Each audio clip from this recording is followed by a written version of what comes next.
cooperating. Good evening and welcome to New York City Health and Hospitals Fiscal Year 2023 Annual Public Hearing and Meeting for the Borough of the Bronx. Before we start the formal program, I would like to call your attention to the fact that we have interpretation services. If you require these services, please call 212-788-3359, and that will hook you up to the Spanish translation. Thank you. My name is, it says Robert, but I'm Bob Nolan. Many of you know me. I live in Indian Village, and I am the Bronx Borough City Council representative on the board of directors since June of 2011. I want to thank you for joining us and would like to introduce the other board members who are here tonight. Our chairman of the board, Jose Pagan. Our member and also a Bronxite, Sally Hernandez Pinheiro. Our dear friend Manhattan, Jackie Rowe Adams. And we're waiting for Dr. Mitchell Katz, who is our president. He is on the way and should be here very soon. Also on the panel are Andrea Cohen, our senior vice president and general counsel, and she'll be moderating the evening's event, and Kalisha Hercules, our secretary to the corporation. I would also like to acknowledge Kevin Bolt, community liaison representing the office of council member Kevin G. Riley, the 12th council district, and Dr. Nancy Keck, the director of health and human services representing the office of borough president Vanessa Gibson. Both are participating in a listening capacity. On behalf of the board, I would like to extend our thanks and acknowledging our Bronx facilities leadership, Christopher Roca, the CEO of Lincoln Hospital.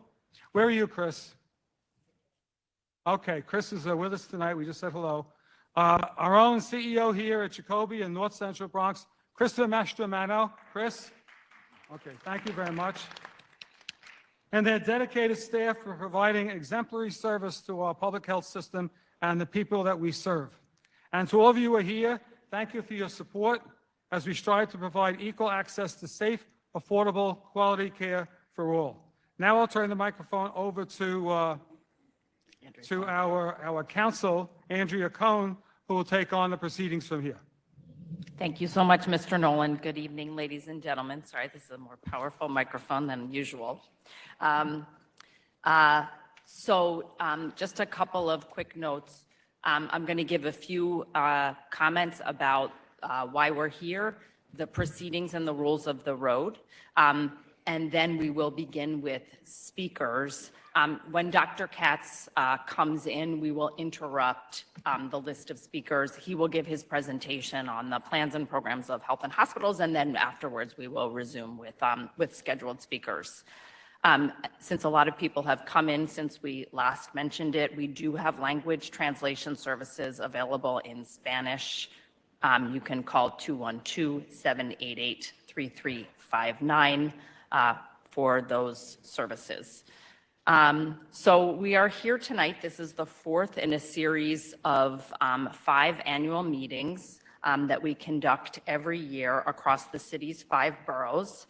The purpose of the annual meeting is to inform the public of each borough about the programs and plans of New York City Health and Hospitals, as well as an opportunity for the public to present testimony, oral and written, to members of the board about New York City Health and Hospitals performance. Public testimony, all of it oral, presented tonight, anything that you submit in writing, all of it will be transcribed and forwarded to all of our board members. We have a great, wonderful group of board members here this evening, but we have a larger board, and all of them will receive all of the material that is presented tonight for their consideration. I think we are 3 minutes from the registration deadline, so if you do want to speak and have not registered already, you would go to the front, back of the auditorium, right outside the door, in order to register to speak. A couple of rules of the road. The most important thing to understand here is that the members of the board of directors are here to listen to you and not to engage in a back and forth dialogue. This is your opportunity to present to them, but it's not a Q&A forum. In order for each of the speakers to have an opportunity to testify, hi, Dr. Katz, actually, he will be able to present before we start on speakers. In order for each speaker to have an opportunity to testify, each speaker is allotted 5 minutes of speaking time. On the podium to my right, your left, there is a light, an electronic timer that will provide warnings about the expiration of your time. It will be green when you start. A yellow light indicates that you have 2 minutes to go in your allotted time, and a red light will signal that your time has elapsed. Once it starts to flash, we have a very long list of speakers tonight, and I will cut you off politely and with regret, but I really will cut you off at that point and suggest that if there's anything you haven't had a chance to say, you absolutely can submit it in writing for the full board's consideration. But I'm going to be very strict about the timelines because of the long list of speakers, and we want everyone to have a chance. I apologize in advance if I mispronounce any names. I will do my best not to, but if I do, please introduce yourself at the beginning and correct me. Don't hesitate. And now I think I will turn it over to Dr. Katz, who will give a report on Health and Hospitals activities over the last year, and then we'll move into our speaker list. Good evening, everyone. I apologize for being a few minutes late. I haven't been in such bad traffic since I left Los Angeles. I started my 6th year now with New York City Health and Hospitals and feel very lucky to lead such an amazing organization. We can all agree that the last 3 years as New Yorkers have really been awful for us dealing with COVID, but I'm incredibly proud of how well Health and Hospitals stood up.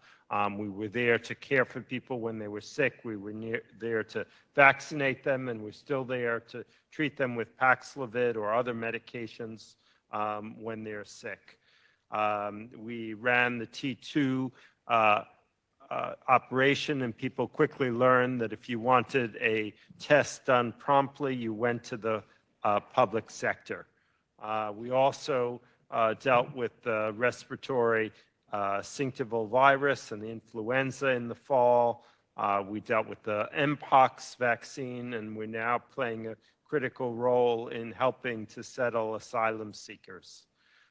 Despite all that we did during the pandemic, we made sure that we still met all of the major goals for Health and Hospital. We launched Housing for Health and connected 400 people to housing. Our post-acute facilities were recognized in the America's Best Nursing Homes list by Newsweek, and Seaview Hospital ranked #1 in the entire state of New York.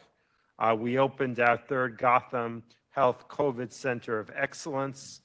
We were tapped by New York State to provide Paxlovid therapeutics for the entire state of New York. We expanded Be Heard, where social workers and EMTs respond together to 10 additional police precincts. When the monkeypox outbreak, Mpox outbreak hit New York City, we administered 15,000 vaccinations. Our show vans have been expanded to provide buprenorphine treatment for people with opioid use disorders. All 11 of our hospitals offer plant-based lunches and dinners as the default choice.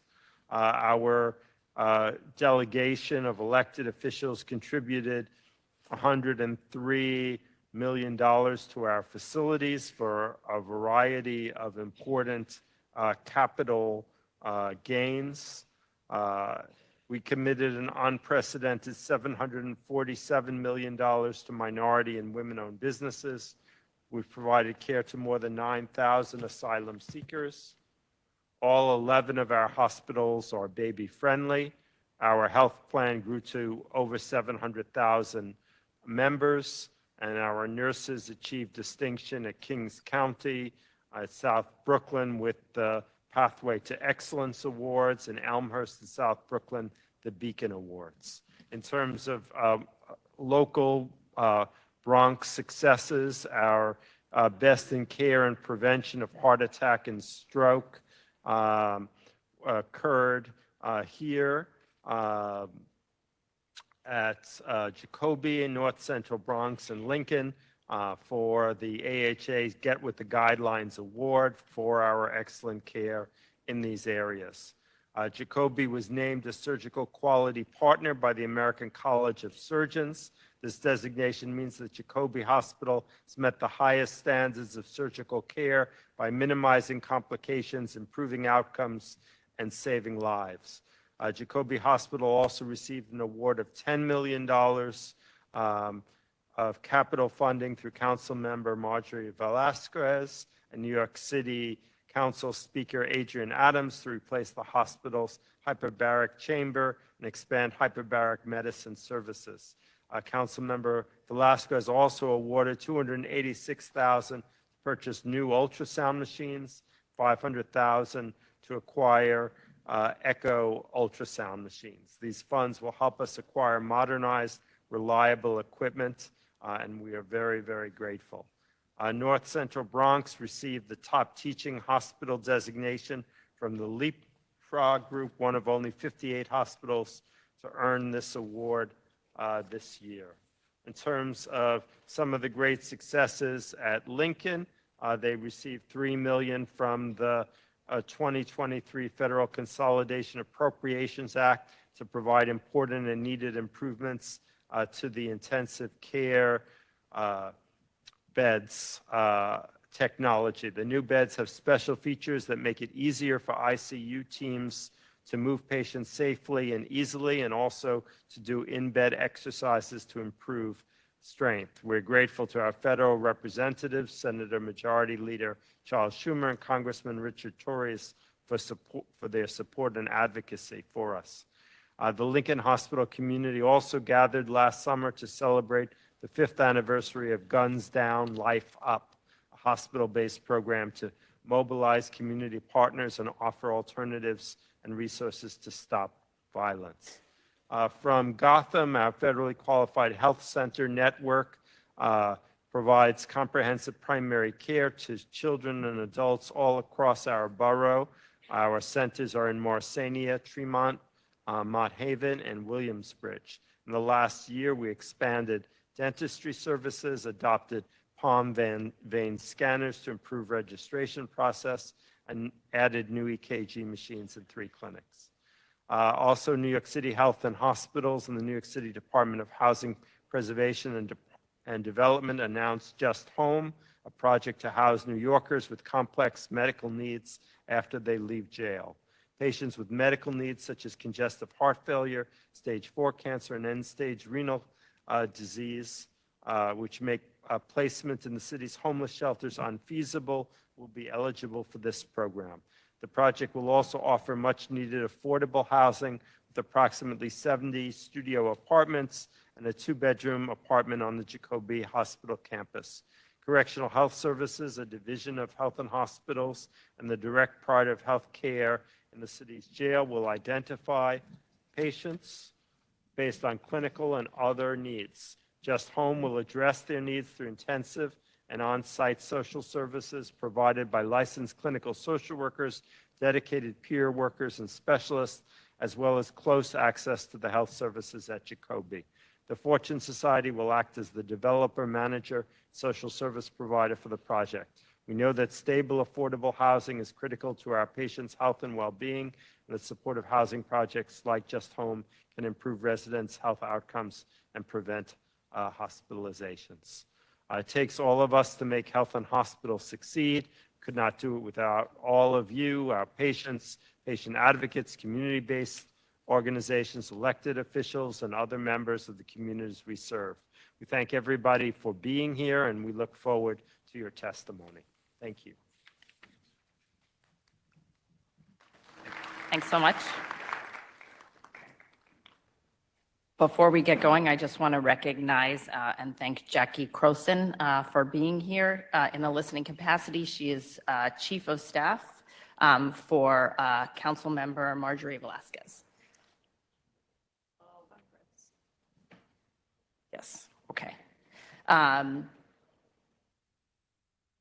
In any event, okay. I don't see her, but let's get started. So just a quick reminder, the light is over here. You'll have 5 minutes. It will begin to blink.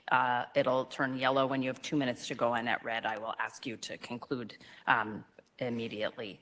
Thank you so much. The first speaker, and I'm going to, in order that people can get over to the microphone over here, I'm going to call the speaker and the person who's up next so that you can move over into position each time. So the first speaker is Esme Satower Lowe, the Community Advisory Board Chair for North Central Bronx. And after that will be Mariano Laboy, the CAB Chair for Gotham Morrisania.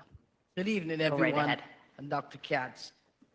My name is Esme Satower Lowe, representing North Central Bronx Hospital as the chairperson. NCB continues to shine, serving the Northwestern Bronx community for years. We have delivered behavioral health, prenatal, and labor and delivery care, which have become mainstay for the community health care we provide.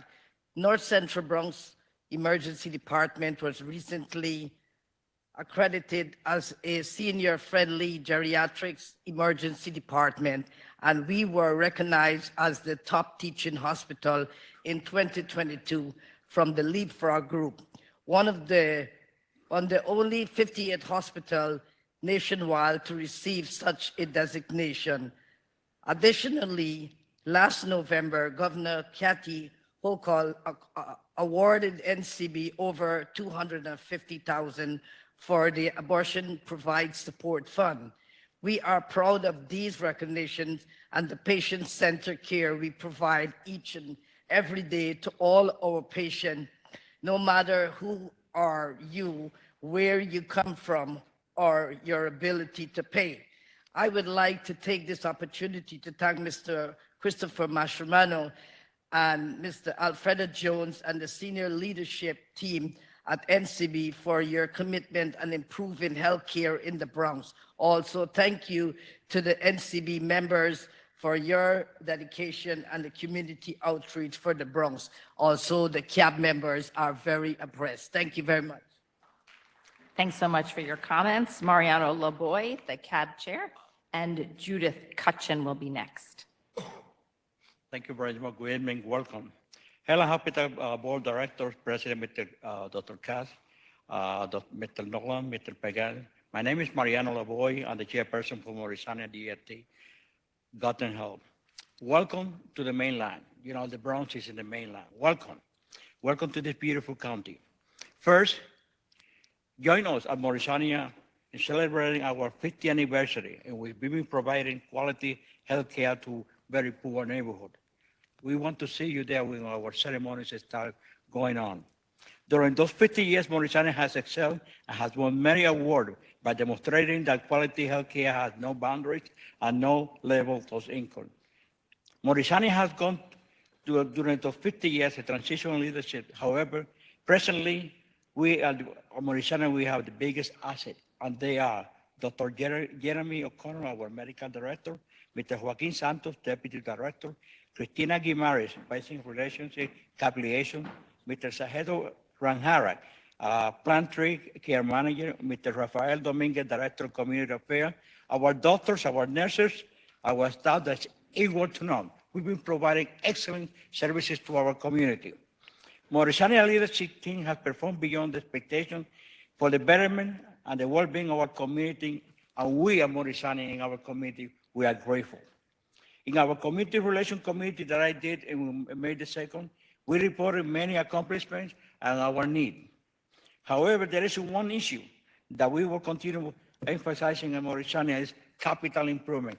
I'm going to be bothering all the elected officials in order to provide funding for the health hospital, but especially for Morrisania.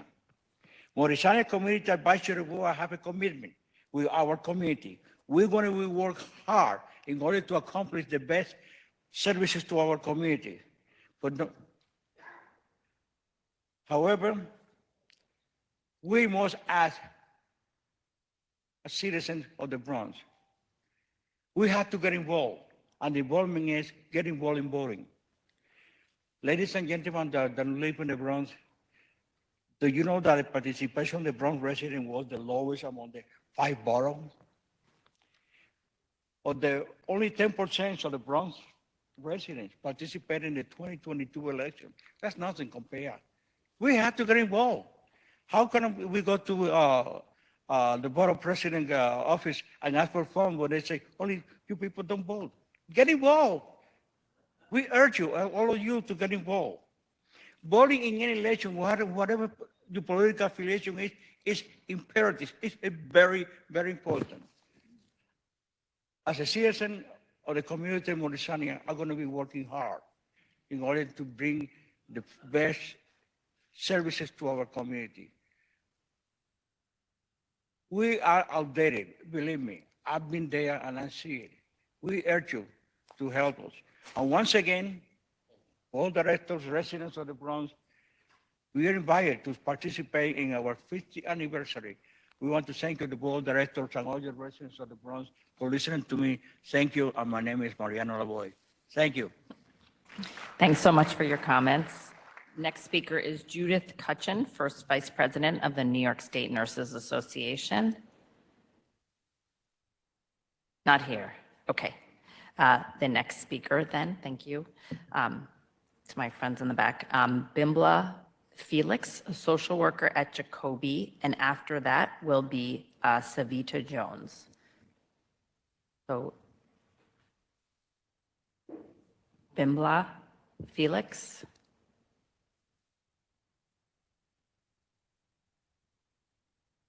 Okay.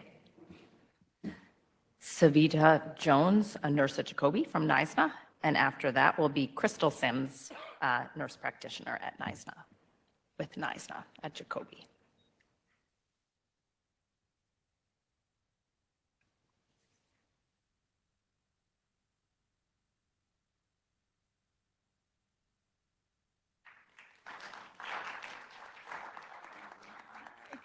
Good night, everyone.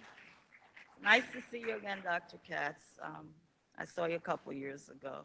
I'm working tonight, but I guess that's why they pushed me to the front. Do you want to come a little closer to the? I want to say that I heard you say that we are baby friendly, which we are. I work in postpartum, and we're baby friendly, but we're not being very friendly.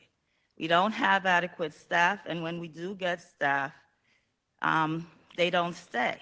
One of the reasons we have problems retaining the nurses is because of the pay. They all leave and go to the private sector. I think everyone knows that. We've been working now with a lot of agency nurses, and agency nurses are getting paid a whole lot of money to work here, and they're not able to do the work that we do. So we're still kind of working short.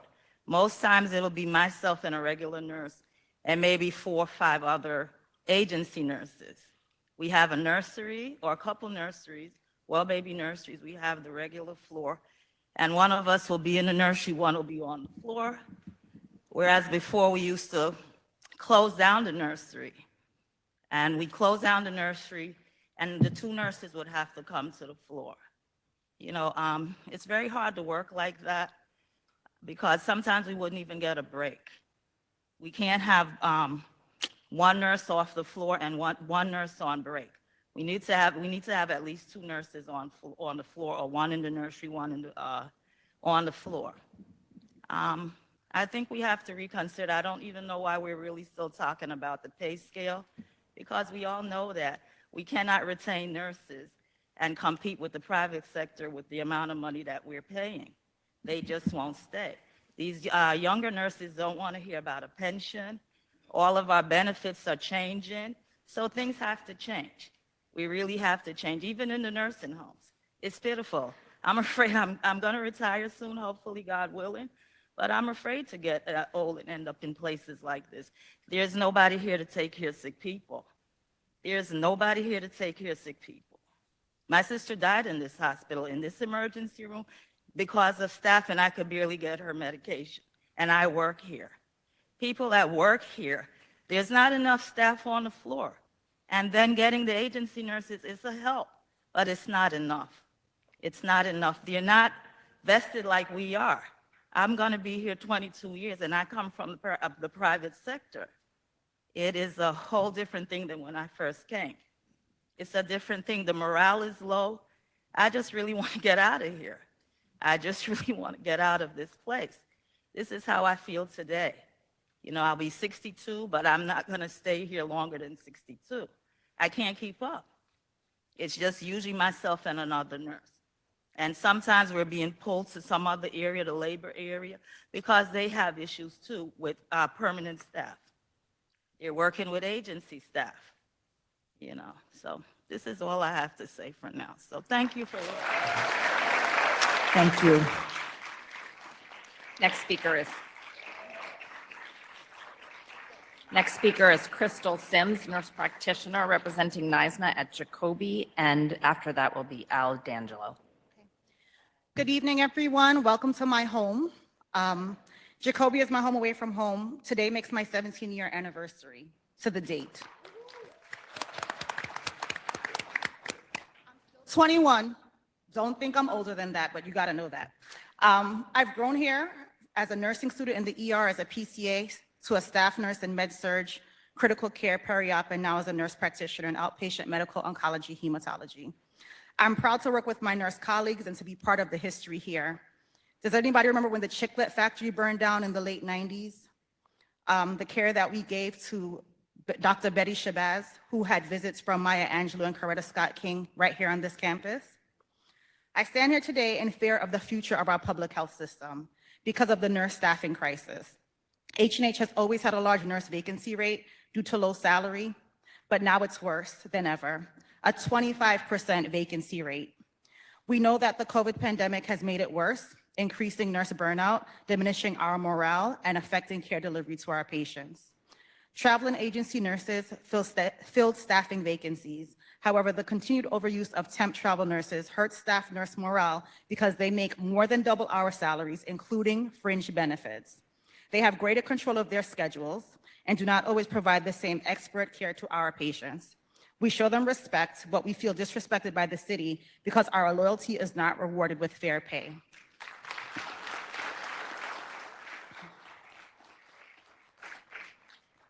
Staff nurses endured through the pandemic, and most of us are still here caring for our community. When the pandemic was declared, I was on maternity leave and could only hear the horror stories of not being prepared, not having enough PPE, and wearing masks for 1 week straight. Our first COVID death was Jacobi nurse Frida Okran, who died at Lincoln. Then we had 2 more infected, intubated here at Jacobi, who thankfully survived because of the dedication and commitment of not allowing another nurse to pass after Frida. Because of her, we held a PPE rally as a call to action for the safety of our patients and ourselves. When I came back in June 2020 thinking the worst was over, I was shocked to walk into my office and see 5 refrigerated trucks with bodies right beneath my window. Those are 40 feet long. Just keep that in mind. I know it was not my postpartum hormones causing me to tear up at the sight of those trucks. It was the harsh reality that in those trucks were my community members, my patients, and even family. Nurses left the bedside from COVID burnout and unfair pay for equal work. We are bleeding nurses from the public sector who leave to work for much higher pay and safer staffing in the private sector. Our nurses deserve pay equity, and our marginalized communities deserve safe staffing and quality care. In short, health equity for all. Pandemic or not, our patients deserve the same care here in H&H as patients in the private sector, regardless of their ability to pay or pre-existing conditions. We are their lifeline and deserve respect and equitable care with enough nurses. The pandemic state of emergency was just declared over, but we are still severely understaffed, and our patients are at risk of getting less than comparable care due to understaffing.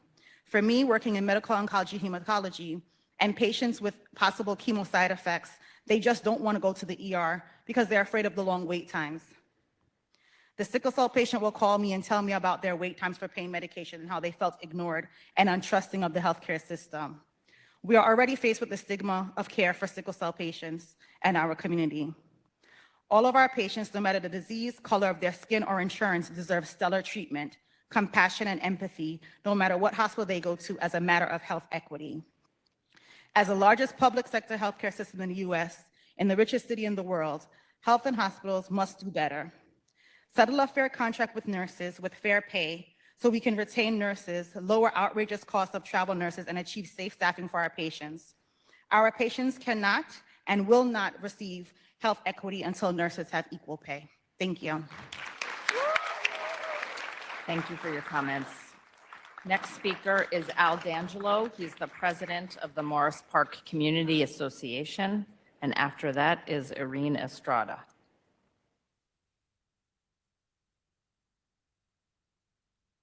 Al D'Angelo.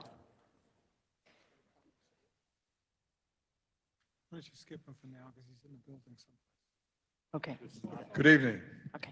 I would like to begin the evening by thanking the members of Jacoby Hospital's administration for allowing us the use of this, the community, the use of this theater.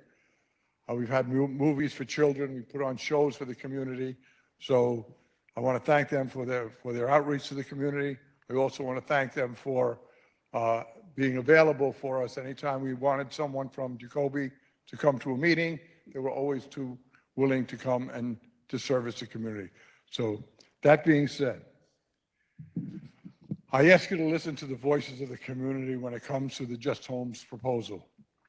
Bronx Community Board 11 has voted against the Just Homes proposal. At two town hall meetings, people overwhelmingly expressed the community's displeasure with this proposal. Our elected officials, State Senator Natalia Fernandez, our State Assemblymen Michael Benedetto and John Zaccaro, and our City Councilwoman Marjorie Velasquez have come out publicly against this proposal.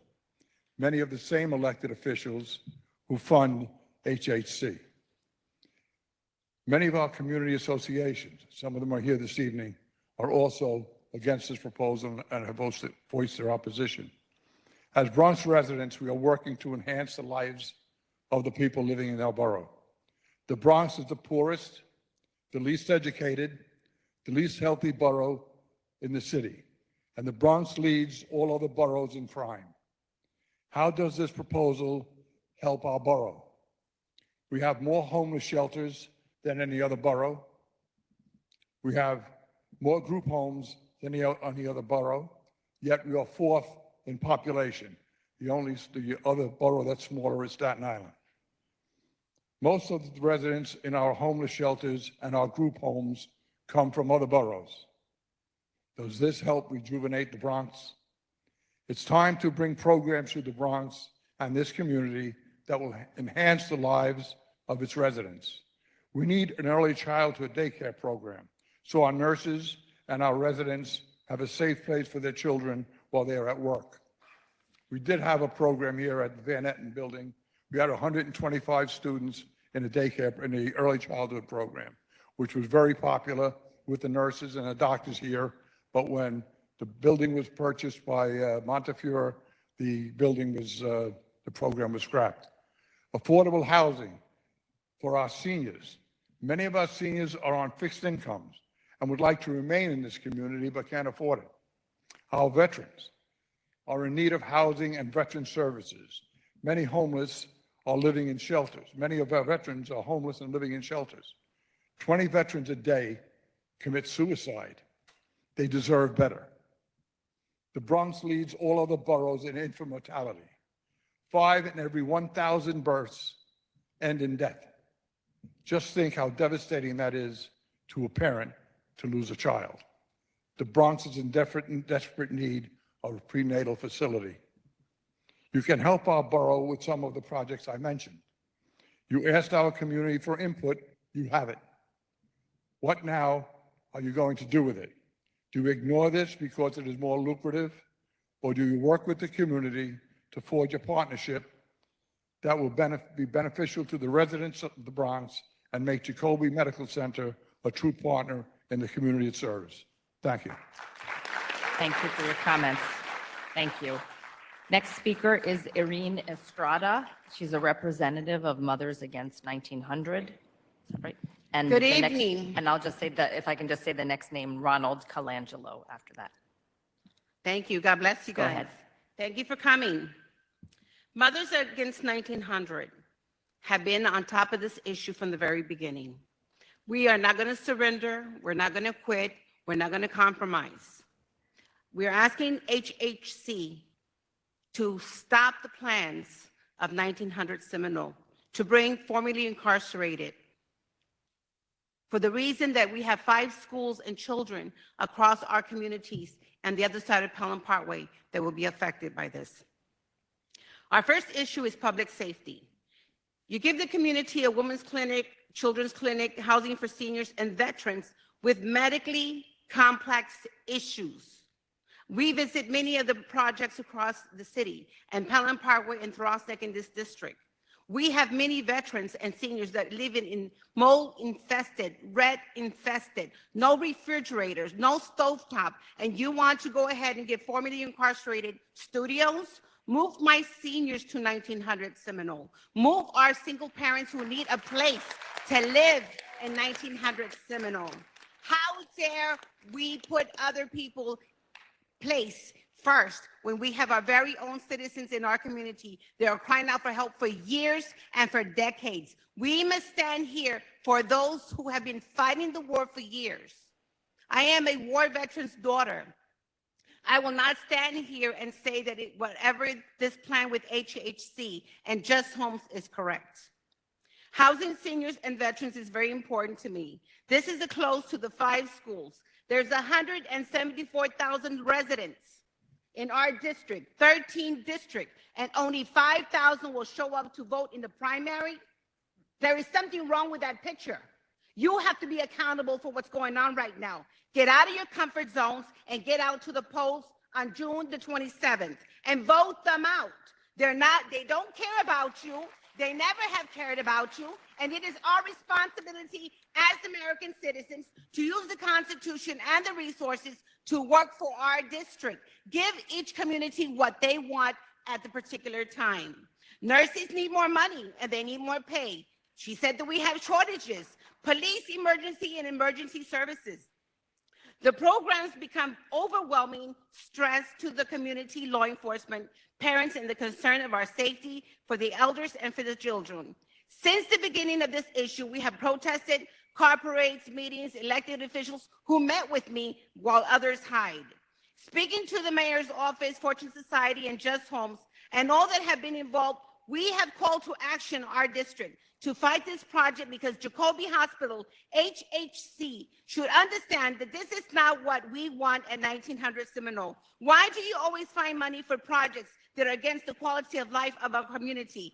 And yet you hear the voice of the people. We need support for our NYPD, and without more sectors, more politicians defunding the police, how is this going to protect our people at 1900 Seminole and our schools? Can you give me a guarantee that no one's going to be assaulted, that no one's going to be robbed, that nobody's going to be raped? Give me that guaranteed, and who are we going to be called accountable? Who are we going to sue when something does happen? Pre-trial, bail reform, the Clean Slate New York, all these bills that continue to be passed by our very own elected officials from Congress, state assembly, senators, and city council. None of these particular bills are for you and for me. Not for the police, not for the sick, not for the veterans, and for our seniors and our children.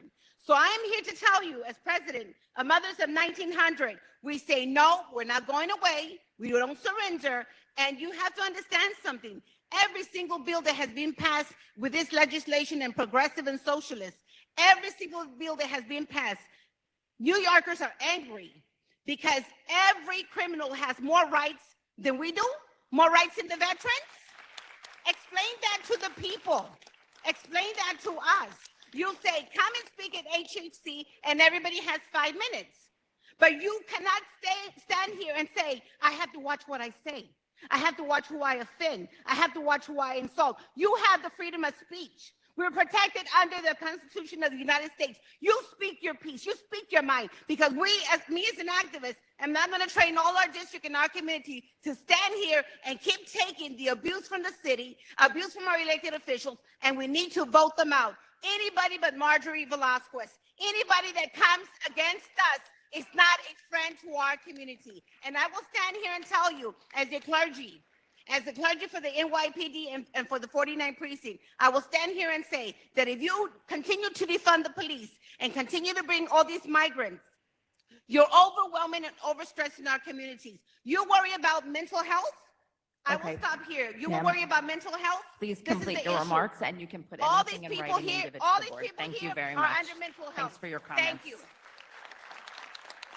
Our next speaker is Ronald Colangelo. He's Vice President of 1900 Seminole, and after that will be Roxanne Delgado. Go right ahead. Hello, how you doing? Mike's a little low. Irene's kind of short. Anyway, let's start with today. Parking lot's closed. Nobody can drive in. Got 5 or 10 phone calls. Where are we supposed to park? Talk to the gentleman over here. I'll handle it. Parking lot's still closed. His bottom line was being, oh, you can pay $5 around the block. So you want the crowd low. You don't want a lot of people here. Is there anybody here from the Fortune Society? Of course not. They don't want to be here to answer any questions. They just want to watch the ball roll around. You guys know the deal. I know the deal. I went to one of your monthly Kobe meetings. Lovely man gets up, talks for 15 minutes about the greatness of the dental department. Someone stood up. How long does it take to get an appointment over here? Oh, about a year. So after 15 minutes of listening to him say how great it is, he can matter-of-factly say it takes a year, and then, oh, let's roll along. We're not going to talk about that because it doesn't fit our narrative, okay? Like Just Homes, Fortune Society, they come up with, don't call them ex-cons, they're the formerly incarcerated. I was in the TV business. I made more commercials, TV shows, everything. It's called changing the narrative. Ex-cons doesn't sound nice. Let's call them the formerly, probably gave a marketing company a ton of cash. They also have a television show that the Fortune Society does. It's called Both Sides of the Bar. It's on public access 25 times a month. One of their shows was called, they wanted to, instead of incarcerating people, we'll send them to art school. That was their plan. We're going to send them to art school. So, you know, or they get all their emotions out, all their problems. But they, you know, they just busted some old lady's jaw, but we're going to teach them how to paint and write poetry because that's the way it should be. Then we had them do another show called The Formerly Incarcerated Make Good Neighbors. So now, yeah, get a couple of, so now they have a guy that works for the Fortune Society as a lawyer. Oh, you know, my neighbors don't know, and, you know, they won't say anything. We had a gentleman here named Mr. Compass who rented out apartments to the Fortune Society.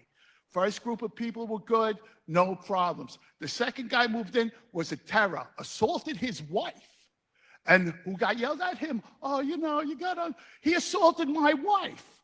But, you know, the Fortune Society just, well, they can give you the wah, wah, wah, because that's the deal. That's the deal. That's what they say. They're not going to help over here. Now, I don't mean to talk bad about anybody, but this poor kid, Jordan Neely, a man with definite mental issues. The mayor said, let's get these people off the streets. Let's put them in shelters.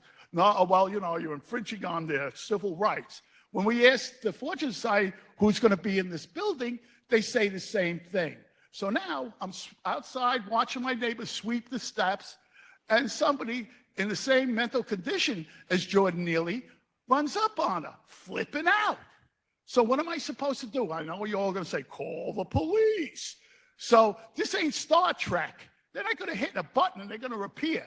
So while her head's getting squashed like a melon and I have to deal with this guy, well, you have to understand they have issues. Why do I have to put up with their issues, putting them over here in the building?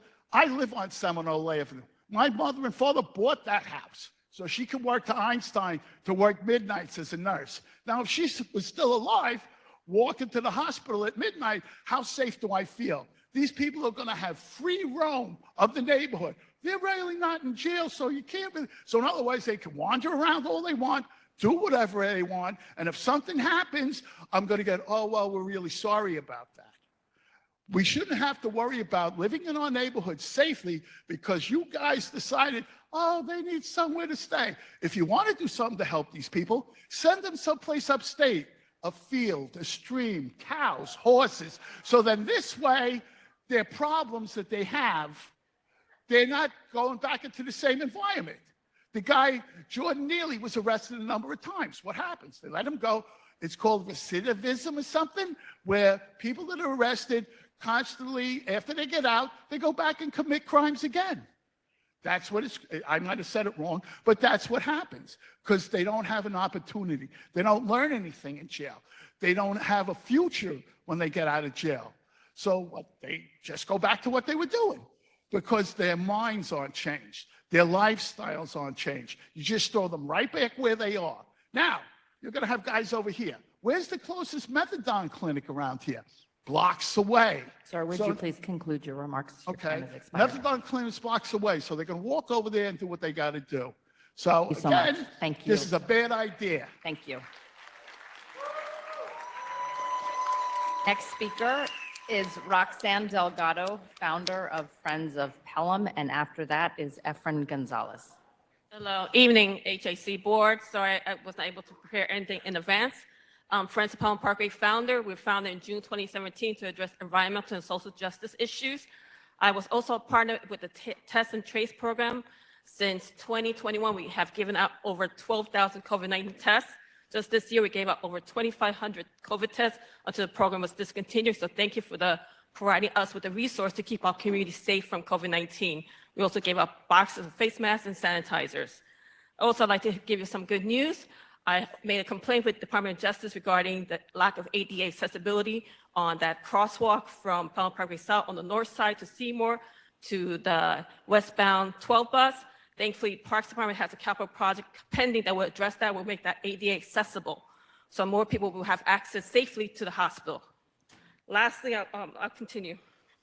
I am a vegan. I've been vegan for almost 20 years, and former President Bill Clinton, our current Mayor Eric Adams, had adopt a plant-based diet, which has reversed a lot of their medical issues where they were advised by doctors they were on death's door. So I hope you promote more vegan-based diets in all your events and all your nutrition classes, even to outside community, because that will unburden the existing burden you have, because the Bronx is the unhealthiest. Unfortunately, we are 62 of 62. So sadly, we need to be more preventive than more responsive. As I read it in your tablecloth, live your healthiest life. It's about living well, not living long. I read the China study, Dr. Greger.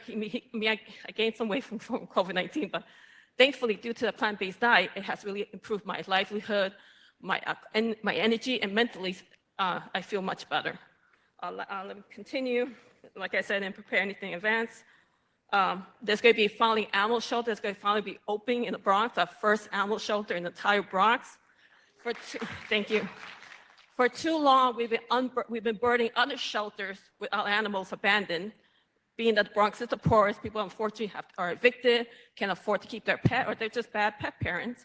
And we have overburdened other shelters where other animals have to be euthanized because the shelter is full. So thankfully, there's a groundbreaking this year, and I hope New York HCC helps with the animal shelters, promote adopting animals within your employees and any visitors. I said we are Friends of Pelham Parkway. I have to say I am disappointed with Jacoby's community outreach, because you don't even have an Instagram page for Jacoby Hospital, not a Facebook page, it's a Twitter that has less than 1,700 followers. I feel you should up your social media presence to reach out to the community so we know what you're doing. And I know you're doing great work, but it'd be nice if we hear about it. So housing is in dire need. Unfortunately, our current councilman approved of housing that's unaffordable to my area. A studio would be over $2,000 for one studio, requiring $84,000. So I like that you discuss affordable housing, but make sure, please, it's affordable to the community. We are displacing existing communities. What's the point of housing one person when you're displacing 2-3 people? You're actually adding more to the problem. So please, affordable housing, but real affordable housing to the medium income of the area that's impacted. Food access, unfortunately, there was a vendor that was unfortunately, the sanitation police took all her produce on April 20th. And I know you have a farmer's market here. I'm hoping you could reach out to the city to get green card vendor license for a lot of undocumented that do a service that had, even during COVID-19, when all the restaurants were closed, they were still out there selling us fruits and vegetables, winter and summer, all seasons. So if you could help address that, providing green card mobile vendor permits to the undocumented local, that would not only help them maintain their livelihood, but also help us maintain our health. Now, just homes. I really did not want to discuss that, but due to the previous comments, I have to. Sadly, there has been a lot of electioneering, misinformation, fear-mongering for people's personal agenda. For those who don't want it, I can respect you. But if you're doing it for a personal agenda because you're running for office or because you want to divide the community, I cannot respect that. I have to say that supported housing has been proven that it's the ideal way to address the issues, the ill of society. We cannot turn a blind eye. These issues exist. We have people who have criminal justice background, people who are homeless, people who have gravely ill issues. Now, I'm not saying you should put it here, but I said if you make that decision, it should be based on science, courage, compassion, and equity. Unfortunately, we have many electeds here, our city council person, our Senator Natalia Fernandez, even our Assemblyman John Carroll, who outside their backyard, they're promoting medical justice for all. I'm going to ask you to conclude your remarks. Second chances for all. But when in their own backyard, they take a different narrative. So I'm hoping that we should be very compassionate for those. We cannot pit needs against needs. It's not fair. Thank and you I thank very you. much. I thank you for your time. Thank you. Your time's expired. Thank you so much for your comments. Next speaker is Efren Gonzalez, member of the Morris Park Community Association. And after that will be Dr. Charlene Jackson-Mendez. Good evening, members of the board. My name is Efren Gonzalez III. I am a member of this community. I also serve not only Morris Park Community Association, but the concerned residents of the East Bronx. And I am a veteran, and I work at Montefiore Einstein Hospital for the last 21 years. And what I want people to understand, and I was attacked by someone who had a mental illness, who was homeless in the emergency department. It's not as easy as people think. And my thoughts on Just Home is that it is not only an experiment, but the way that HHC presented it, I don't even believe that they presented it to the community before the community got wind of it, because there would have been dialogue. And that was the previous administration. And I'm not running for office, but that was the worst administration I've ever seen in my life in the 56 years that I've been here. So what I want people to understand, you can be a high doctor, you can have a medical degree. You're not a person that knows public safety the way that people who know public safety. And it's usually the residents in the community that will deal with that. My concern is that growing up, and I was living in Parcher since 1971, the first Puerto Rican family allowed due to a law that was passed. And when I was going to Jacoby, I used to see the nurses' residence. And so let's talk about what it will impact. We have public schools. We have people that live across the street and in the vicinity, seniors. We have adults that come at all times of night, home and out. But it's the children in the schools, and having people that are unsupervised, because they don't have to necessarily participate in the program. It's going to be housing, and I have an issue with that. Because in all the years that I have been here, I've always felt that in the creation of this hospital, and I wasn't here when it started, but I did learn, doctors and medical staff should only care about funding and running the hospital, not playing, I want to be socially conscious of everything. You can't do that. And people who are making a lot of money, you're not fitting in line with the whole city. That's why my thought process is, some people's heads are so in the sky and they're just giving a narrative, and they're either saying yes, not even Mayor Adams would know that this is going to be detrimental to this community, because the recidivism rate in this community is low because the community has been able to keep it low. Only little robberies since COVID have spiked. What my concern is that a mother pushing a baby carriage and someone's going to try to take her. Somebody who's coming from the supermarket who's 70 years old at night, they had to stop at night, they're going to be attacked. I don't particularly think that Jacoby, and I'm a healthcare worker, I don't think Jacoby's being run very good. And my father, former state senator, just informed me that the New York State Department of Health commissioner took the bill that he passed 30 years ago that was put in the dungeon, the minority healthcare bill, and he put it next to his office. But Dad has to talk to them first before I get people involved. And I want him to talk to the nurses here because we need to take care of them.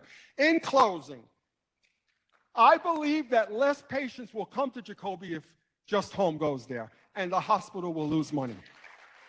And I have been in Montefiore, and I will tell you that I don't want nothing to hurt the bottom line of the hospital system. But if you're going to play with people, I'm going to tell them, go where you feel safe. Thank you. Thanks for your comments. I just want to mention for the record, Janine Timpone, a private citizen, has submitted written remarks for the record rather than speaking this evening. So the next speaker will be Dr. Charlene Jackson Mendez, a private citizen, and after that will be Lorraine Jones, or Lorraine Jones. Good evening, members of the Jacoby Hospital Board of Directors and members of the East Bronx community. Thank you for taking the time to hear directly from members of the community who may be affected by the proposed Just Homes project administered by the Fortune Society. Before I continue, I would like to state that I am coming from a place of deep love and gratitude for my country and my community. I am deeply dismayed that many who do not know our community are attributing our concerns about the project to racism.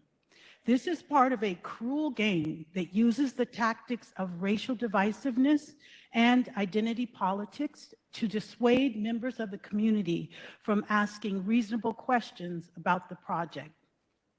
Many in our community have spent a lifetime working hard, paying taxes, caring for our families, and volunteering time in charitable activities. It is the aforementioned values that make our diverse community a source of strength and comfort during these extremely difficult times within our city. A small group of powerful elites without intimate knowledge of the community should not be allowed to disrupt the several communities that hundreds of individuals have spent decades lovingly building. Indian Village and the hospitals that border it are the bedrock of the Morris Park and Van Nest communities. Housing 70 individuals with a history of criminal justice involvement in a tiny community of perhaps 1,000 people in a time of rising crime that is in large part due to recidivism is not without considerable risk to the community, which includes nearby elementary schools, the Kennedy Child Study Center, medical staff, interns, and students studying at the Furkhoff Graduate School of Psychology. Although the risk of harm to the community is not acknowledged in the literature provided by Just Homes, no person with common sense can deny that it exists. In New York State, the recidivism rate is about 40%. In conducting research on the Fortune Society, a large-scale study by McDonald et al. 2008 found that the formerly incarcerated individuals from New York State prisons that participated in the Fortune Society services had higher rates of recidivism than those who did not receive services from the Fortune Society. They also concluded that receiving services at the Fortune Society did not have a positive effect on reducing the rate of reoffending. Although the proponents of Just Homes emphasize the medical neediness of their clients, we actually have no way of knowing how medically impaired the individual clients are. And therefore, there is no way of assessing whether their risk of reoffending would be reduced. Indian Village is not similar to any of the neighborhoods that the Fortune Society has previously worked with. There are few, if any, individuals from the neighborhood that have criminal justice involvement. In a neighborhood so small, 70 people, along with whomever they live with, would represent a huge increase in the population of the neighborhood, causing an undue burden on people who, for the most part, are extremely law-abiding. There is also no guarantee that the screening process conducted by the Fortune Society would be any more effective than the general program. Improvement of the lives of those involved with the criminal justice system should never come at the expense of law-abiding citizens and those that are vulnerable, such as seniors, students, and small children. Building 2 would be best used to ensure the likelihood that children never end up needing the services of the Fortune Society. I propose that along with the advent of the Metro North train station, that the ground floors of Building 2 be utilized to develop a comprehensive health and well-being program for children and families that incorporates the existing strengths of the community. This floor could be utilized to provide desperately needed after-school programs to support literacy, academic success, and healthy socio-emotional development among the children of our community. Supportive services for parents, such as child development classes and parenting skills courses, should also be provided. The pool and tennis Please conclude courts your should be remarks. Your time open has so expired. that families in our community would have greater opportunities for recreation. Thank you. You can submit any written comments, and we'll get them in full.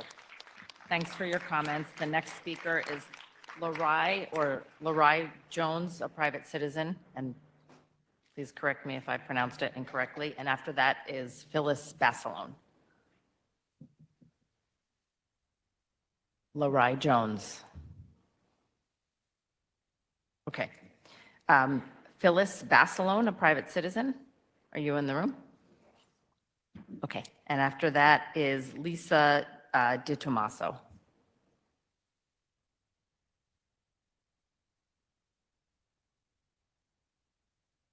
Go ahead. Good evening, and thank you for giving me this opportunity.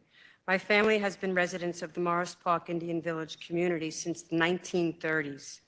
Morris Park is a strong community rooted in the strong tradition of its past and values, guiding it towards a bright future. This proposed Just Home initiative, however, stands in stark contrast to that value system, placing pretrial detainees in the midst of our beautiful community only functions to undermine the work of all our residents and community stakeholders. It diminishes the tremendous strides of our community that has made in building a safe, family-oriented area where families are excited to raise their children and build lives. Every community stakeholder and resident has vested interest in keeping our area strong and, more importantly, safe.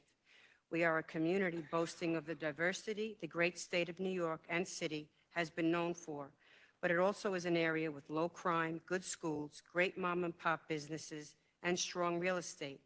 By placing these pretrial detainees in the midst of our community, be it on city property or not, works against all that our community has fought to become. It will only place our area at risk to become less than what it has come to be.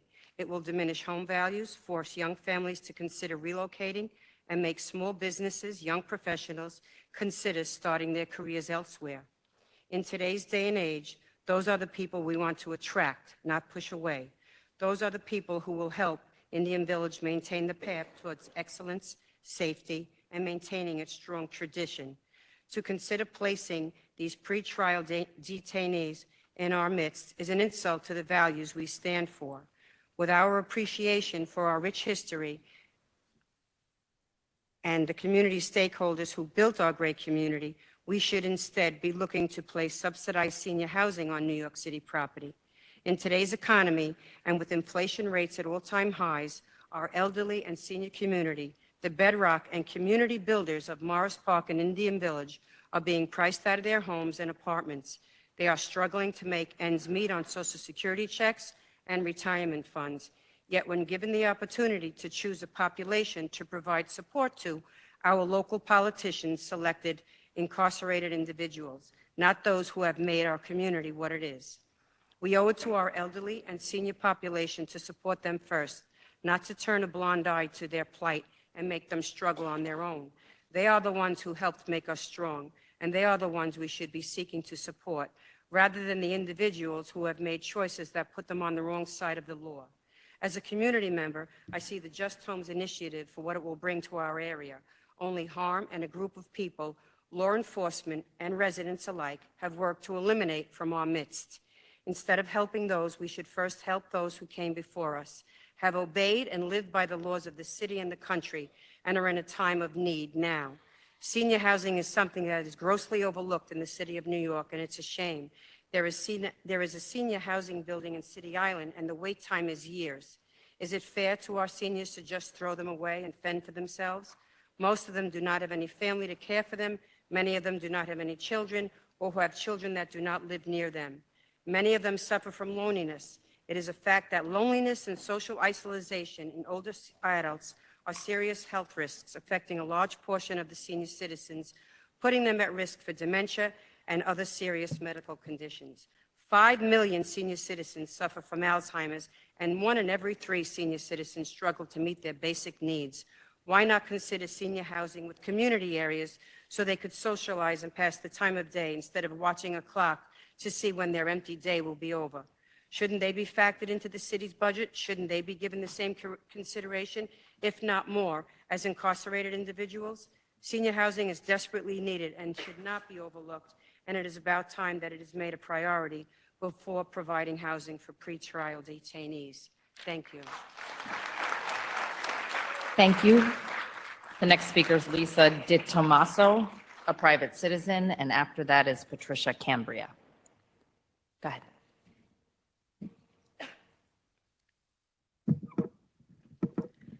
Good evening. My name is Lisa Di Tommaso, and I have lived in Indian Village. You speak up. Oh, I'm sorry. A little closer. Okay, can you hear me now? Yes. Okay, sorry. Good evening. My name is Lisa Di Tommaso, and I have lived in Indian Village for over 50 years. I grew up directly across from Building 2. My almost 80-year-old mother still lives there, alone. From the Building 2 windows, you can see directly into my mother's home. These individuals who you want to place there can see the daily patterns of our most vulnerable residents. They will be able to see when my mother leaves, or more concerning, when she comes home. The Fortune Society came to our meeting last summer and stated, quote, "These individuals will have 1 foot in the grave." Then the story changed to medically complex. Then the story changed yet again to individuals who may have substance abuse and mental health issues. We were told by Ms. Page that there would be cameras and a front desk person, and that's it. And there would be no added security. As a community, we were very concerned. Even more concerned were the nurses and non-corporate employees at Jacobi. We distributed flyers informing them of Jacobi's plan.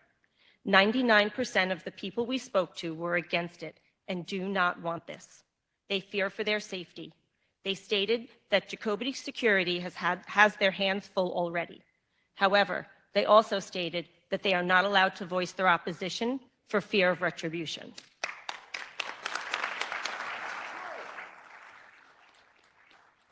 In the fall, Jacobi distributed birdie alarms so nurses can feel safe walking to their car at night. Does my mother get one? What about the 90-year-old woman who lives alone next door to my mother?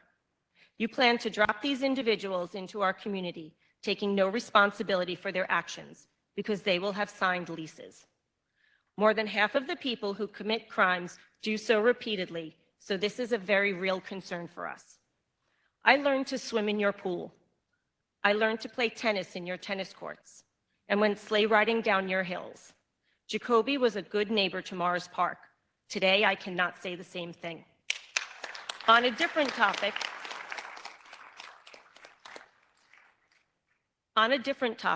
do you realize that there are multiple schools within 1,000 feet of Jacobi property?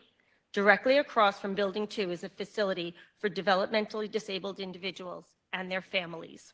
Children and the developmentally disabled are 2 of the most vulnerable populations, and you are putting them at risk.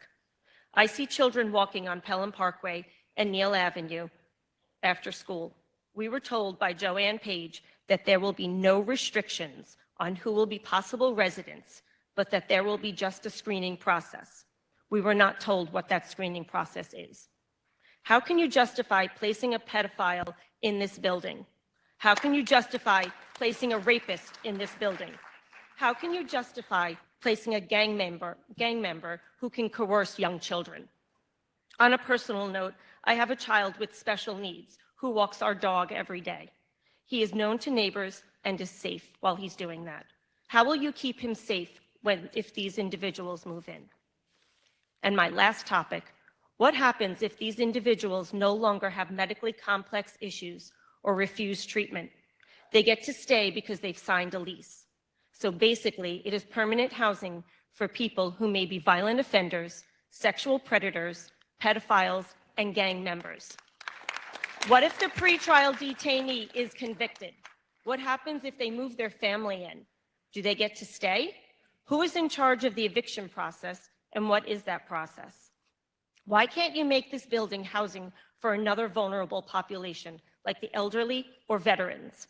We have spoken to various veteran programs who are interested in making this building veteran housing with veteran health care, so they do not have to go across the Bronx to Kingsbridge Avenue. How about the elderly who have worked hard their whole lives and are living on a fixed income? There are so many other options for this building that Morris Park would support. We are not a rich neighborhood. We are hardworking, middle-class families, but would be willing to support and be active in helping a different project. Please do not put our families at risk and be good neighbors. Thanks. The next speaker is Patricia Cambria, and after that is Christy Marmorato. Go ahead. Good evening. My name is Pat Cambria. I have been living in this community for 58 years. My 100-year-old father-in-law, my 90-year-old mother-in-law, my 87-year-old mother, and my 82-year-old aunt also live here. I attended elementary and high school here. I met my husband, got married, and bought my first home in this community. My 3 children were born and raised here. They also attended the schools in this area. You're probably wondering why I'm telling you all this. It's because these are the people that mostly live in this community.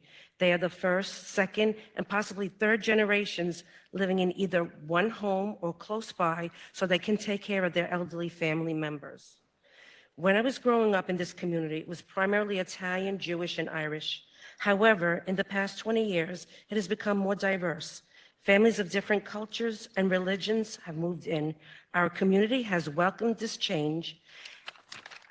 And due to this, our small businesses are striving, our school districts are thriving, and our community involvement has increased. Look at all the people in this room who are here tonight to show their support and voice their concerns about the HHC and the Just Home project that is funded by the Fortune Society. We, the residents of this community, whether we live here a long time or are new to this neighborhood, share some common values. We like where we live, we respect each other, we work hard to pay off our mortgages or rents. We want to keep our neighborhoods and families safe. We want a quality education in our area for our children. We want a place for our seniors to go to live in that is located in the same community that they reside. These values that I have mentioned represent who we are and how we want our community to move forward and flourish. There are over 50 schools in Community Board 11. At least 15 are neighboring schools that are within a mile radius of 1900 Seminole Avenue or Building 2 on the Jacoby Hospital campus. We have public, charter, Catholic, and private schools that consist of elementary, middle school, and high school children. We also have preschools and daycare programs in the area. There is a state-run multiple handicap school on Pelham Parkway. I would like to mention that one of the schools in our community, PS 108, the Philip J. Abernathy School, is building an extension, a new, bigger building next to the old one that will allow at least 150 more students to attend the school. This school is only a few blocks away from the Just Home project. Do you think it would be a good idea to have people who have been incarcerated for sexual offenses against children to live near the school? We, the residents of the community, also utilize the hospitals, businesses, restaurants, places of worship. Most of these people, especially the elderly, use doctors that practice in this area. They get their prescriptions from the neighborhood pharmacy and shop for their groceries. They are able to walk to these places without any sense of worry. The children that live here play in the parks, on their street, or by their home without fear. I'm telling you this because I want you to get a sense of the type of people in this community and the kind of people that live here. I'm here tonight to voice my concerns for the HHC Just Home Initiative funded by the Fortune Society. The project is planned in the 1900 Seminole Avenue building, which is Building 2 on Jacoby Hospital. The plan is to create 100 studio apartments in that area, which is residential. The other side of the building is where the campus is and where patients and people that go for doctor's visits go, and people that work there. The housing initiative will provide permanent housing and supportive services for medically complex needs, such as mental health, substance abuse, and other medical conditions to detainees and already incarcerated individuals. Is this wise to put these criminals in this residential community that so many people live in? I fear for the elderly and the children in our community because they are the most vulnerable. Does HHC and the Fortune Society realize that they will be taking away their quality of life? They will no longer feel or be safe. The detainees and criminals that will be living, will be shopping and walking around the same places that our seniors, families, and children walk and stay. HHC and the Fortune Society claim these detainees, criminals, are too ill and need to live near a hospital facility to be treated. I'm sorry, but if anyone is too ill, they don't need to live on a hospital property to be treated. They can be taken to the hospital via ambulance like everyone else that needs medical assistance and be treated the same way. Apartments do not need to be created for convicts in a residential area. All right, your time has expired. Can you submit any written comments to us for complete review? Thank you. Next speaker is Christy Marmorato, and after that is Patricia Marinello. Go ahead. Okay, good evening, and thank you for taking the time to meet with us tonight. My name is Christy Marmorato. I am a resident of the Morris Park community and a healthcare worker for 23 years. Around the age of 13, my mother was critically ill. I was young and scared, and to see my mom completely helpless was devastating. But what I did see was how the men and women of her care team compassionately treated her with dignity and respect. They humanized her at a very scary time in healthcare, which was the early 90s. And for that, I will be forever grateful. I also knew at that point in my life that that's what I wanted to do, provide care and advocate for people who were so vulnerable they could not do it for themselves. Having served this medical community for over 16 years, I am here to stand tonight to support our nurses.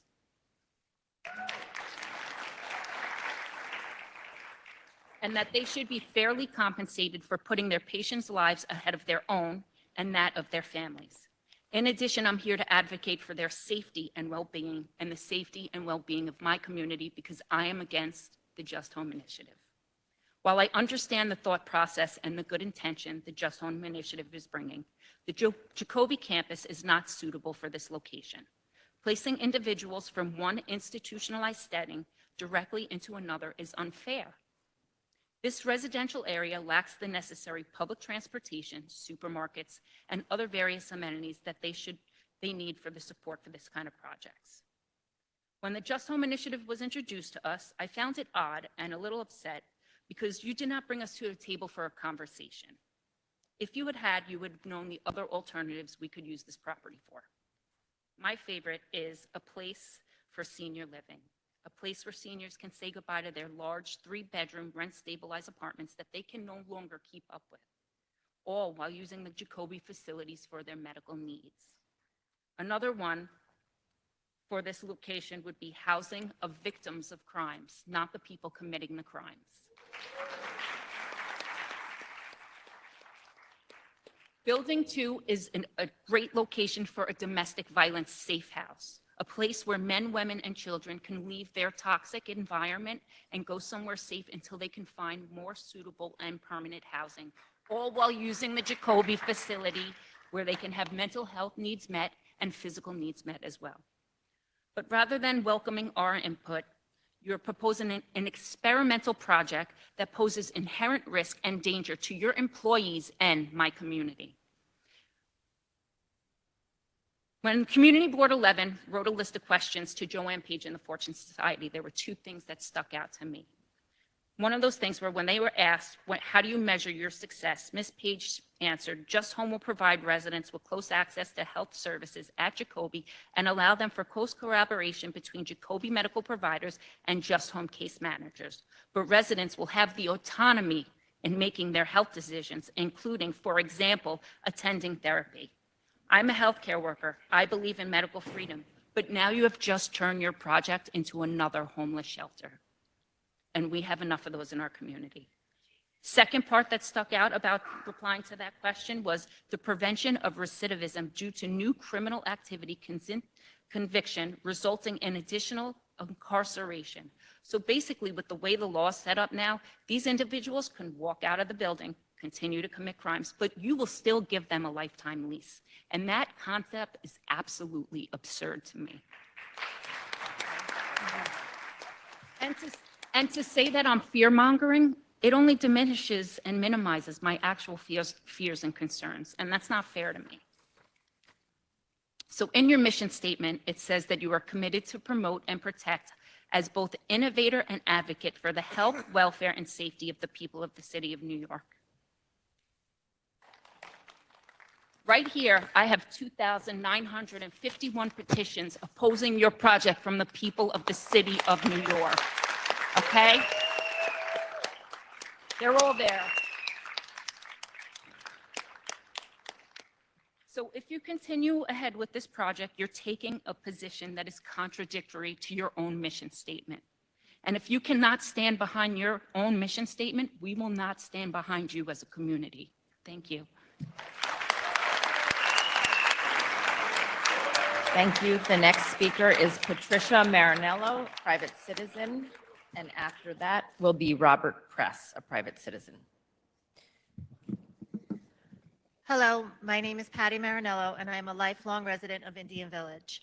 I would like to thank New York Health and Hospitals for hosting this meeting and giving the community a chance to speak about our local concerns. The 2023 Leapfrog Group Survey results were recently released, and the grade for Jacoby was a C.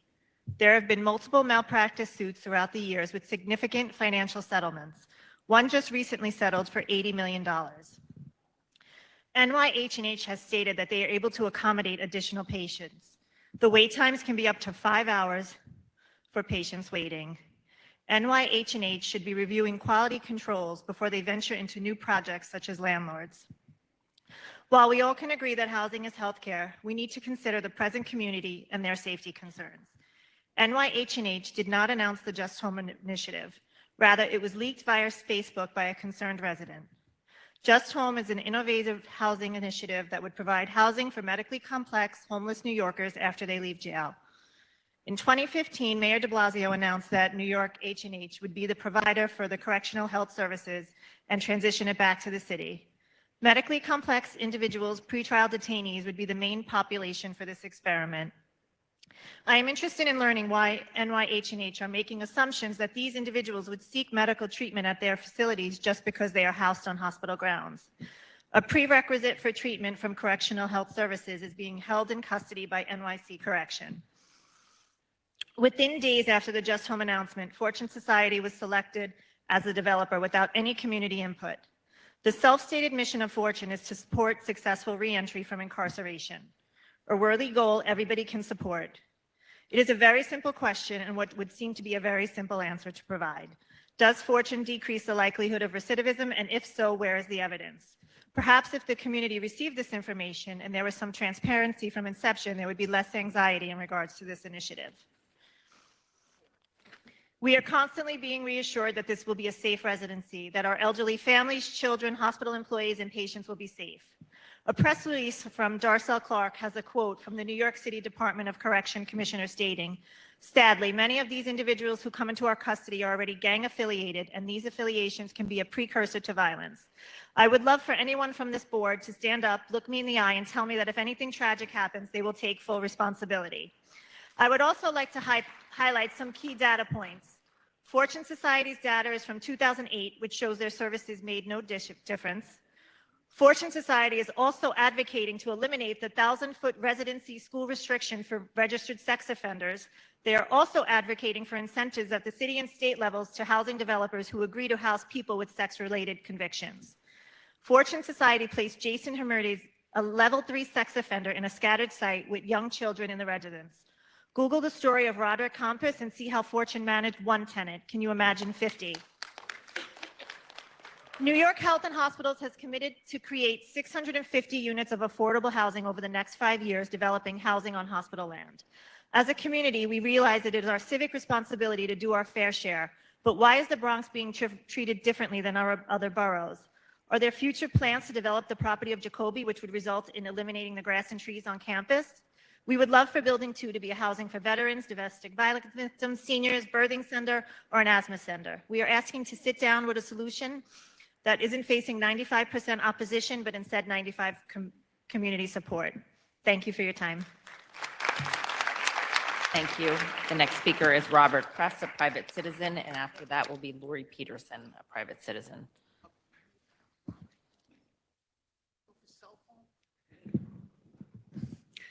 Good evening. My name is Robert Press, a former member of Community Board 8, resident of Indian Village, a few blocks from here in Jacoby Hospital, and a member of the media, as you can see, for various outlets. In the past, I have spoken with Mayor de Blasio about the Bronx having 37% of the city's homeless population, while the Bronx only has 18% of the city population. Former Mayor de Blasio proposed 2 new 200-bed men's shelters here in Community Board 11, where Jacoby Hospital is also located. These men's shelters are in the process of being built right now that COVID-19 has been declared over. Mayor de Blasio also proposed a third 140 single men's shelter for Community Board 11 in late 2021. In January 2022, I spoke to Mayor-elect Eric Adams when he visited Jacoby Hospital and brought up the subject of fair share on the third homeless shelter. Mayor Adams said that he would look into the matter with DHS, and less than 6 weeks later, Bronx Borough President Vanessa Gibson came to a community meeting to say that Mayor Adams had decided not to go ahead with that third homeless shelter. It is under Mayor Bill de Blasio that the plan for the borough jails to replace Rikers Island, which according to the city controller Brad Landa, as of May 1st, 2023, has a population of 6,024 people incarcerated in Rikers. The borough jails have a capacity of 3,300 people. Controller Lander, in his statement, also mentioned that 1,158 people in Rikers have serious mental issues, or 19.6% of the population of Rikers. Also stated is that in March of 2023, 10,279 incarcerated individuals missed their medical appointments. Now, just today, Bronx District Attorney Darcel Clark has indicted 10 Rikers inmates who were either, 6 of them were current and 4 former inmates from a violent attack between rival gangs after a petty dispute, which is what basically is in Rikers Island right now, mostly gang members. It was also Mayor de Blasio who, in his 7th year, admitted finally that maybe it's time that he stopped dumping on the Bronx.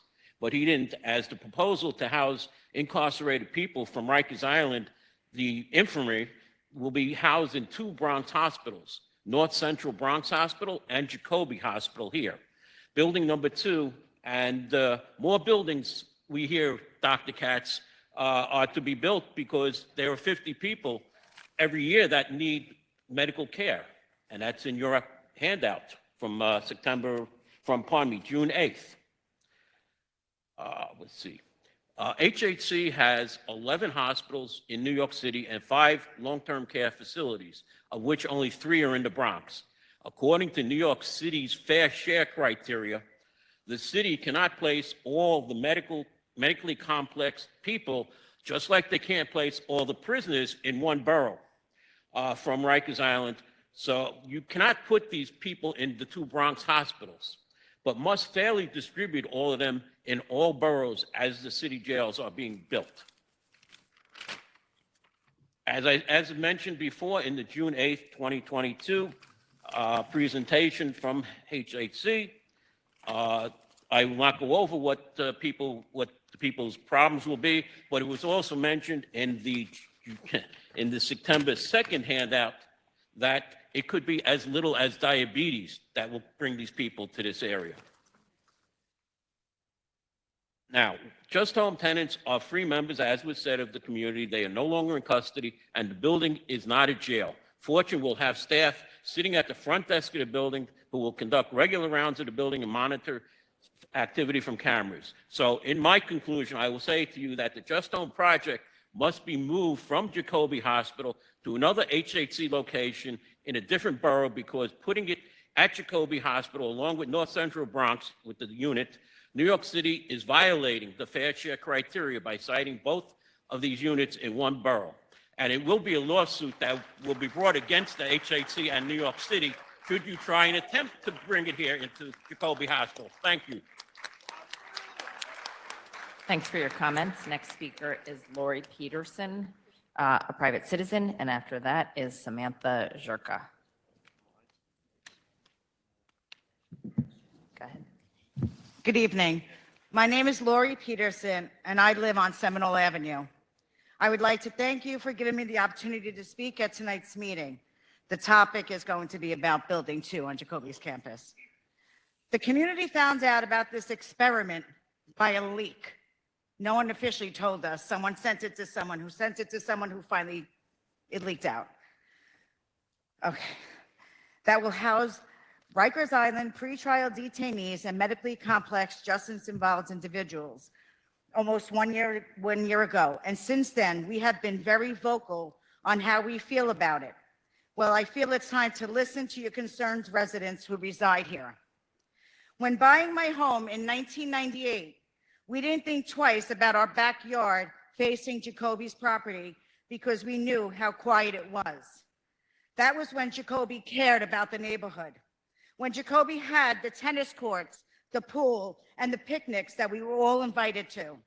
Now we will have pedophiles, gang members, murderers, rapists, to name a few, as our new neighbors and passing through my backyard every day.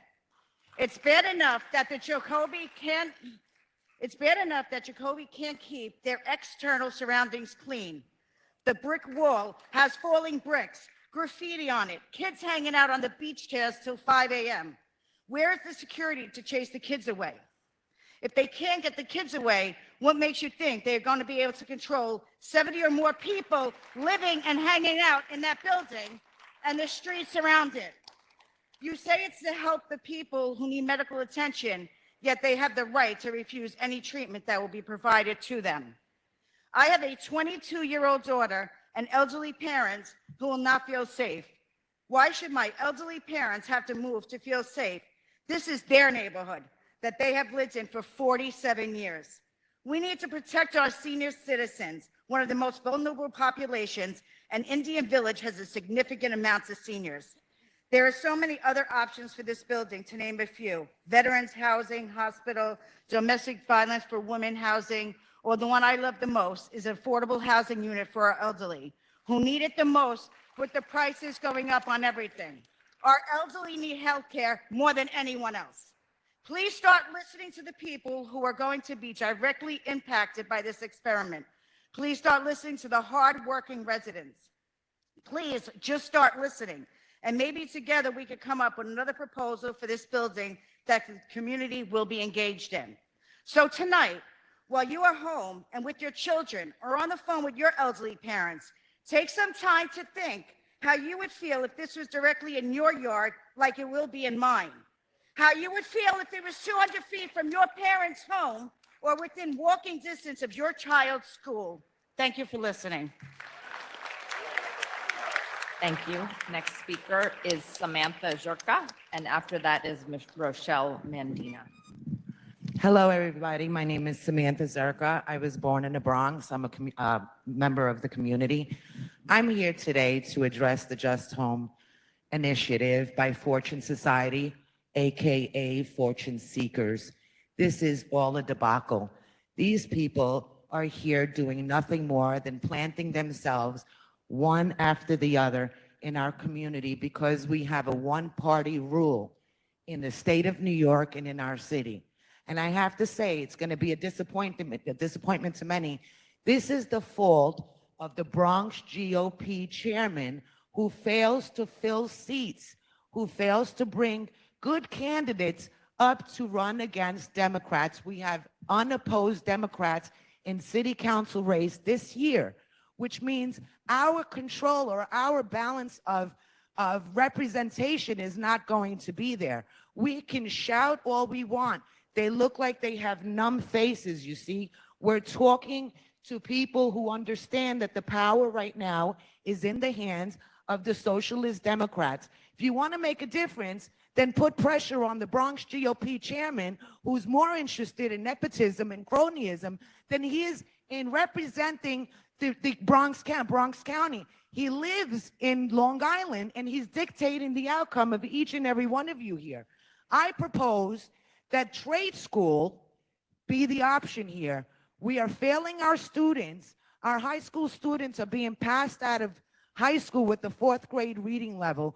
We're spending $35,000 per student per year for students, our children, not to be ready for college or be ready for anything. Trade school should be the first trade school in this community to service our future. Trades is our future, and our children are being set back terribly with the mindset that they're going to be ready for college when they don't have the capacity to do so. Let's take a look at the number of single-parent households that can't afford to talk to their children about a college. Trade schools, we have nursing shortages. Maybe we should bring a trade nursing program to this hospital campus to bring more nurses, to give the opportunity to high school students, instead of putting them in a position to walk out of high school being passed off on some premise that $35,000 is, you know, spending $35,000, that somehow, some way, their 4th grade reading level is going to pass them through college. That's not happening, and not everybody is born to go to college, but every child in this country and in this world is gifted by the hand of God to bring about some good opportunity for them, and it should start here. That building should be dedicated to trade schools, for nursing, for LPN, and it should start as early as 9th grade in high school. Make this a pivotal step in bringing about change for the vicious cycle of poverty that's taking place. When there's vicious poverty going on in the city of New York, that is what increases the rate of crime. If we could bring opportunity to the children who deserve it, because they are our future, and so are senior citizens, I have to say, they deserve it as well. But we're talking about a future that lacks trades. We're talking about children that are being passed out of high school with an inability to read, let alone prepare themselves for college. Indebted to government with college tuition that is surmounting. Let's bring the first trade school in this community for nursing, LPNs, for various other trade options as early as 9th grade. That's what we need for this community. And everyone here ought to know that you should put pressure on your GOP representative, because they're failing you and they're lying to you. They are cronies. Thank you so much for your time. Thank you. Thanks. Next speaker is Rochelle Mandina, a private citizen, and after that is Roy Mandina.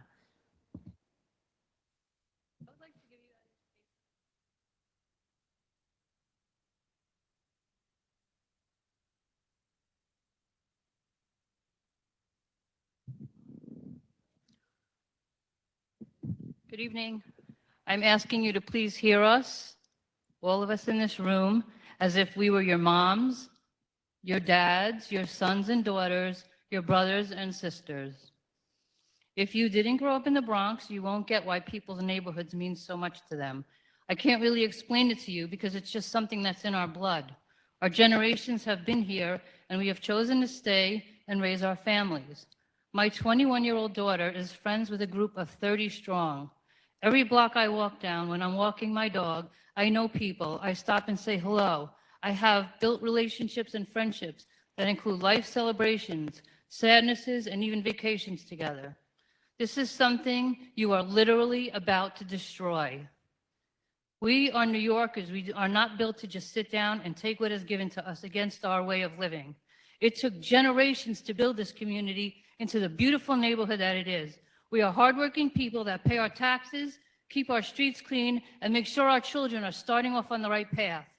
I'm not sure why you think it's a good idea to place people with the most extreme mental and behavioral issues here, but when I finish speaking, I would like at least one of you to tell me how you think this will benefit our community and your hospital, other than financial gain for you. If you say it will help critically ill, we all know that is inaccurate. Critically ill people cannot live in their own apartments alone. They are experimenting all across this country to nice people into changing their criminal behavior. Pay attention to every city in this country as they have reduced sentences, taken crimes away, encouraged drug use, and stopped arresting people altogether. The statistics are staggering. Every big city that has adopted these policies are in dire shape and have been facing a mass exodus.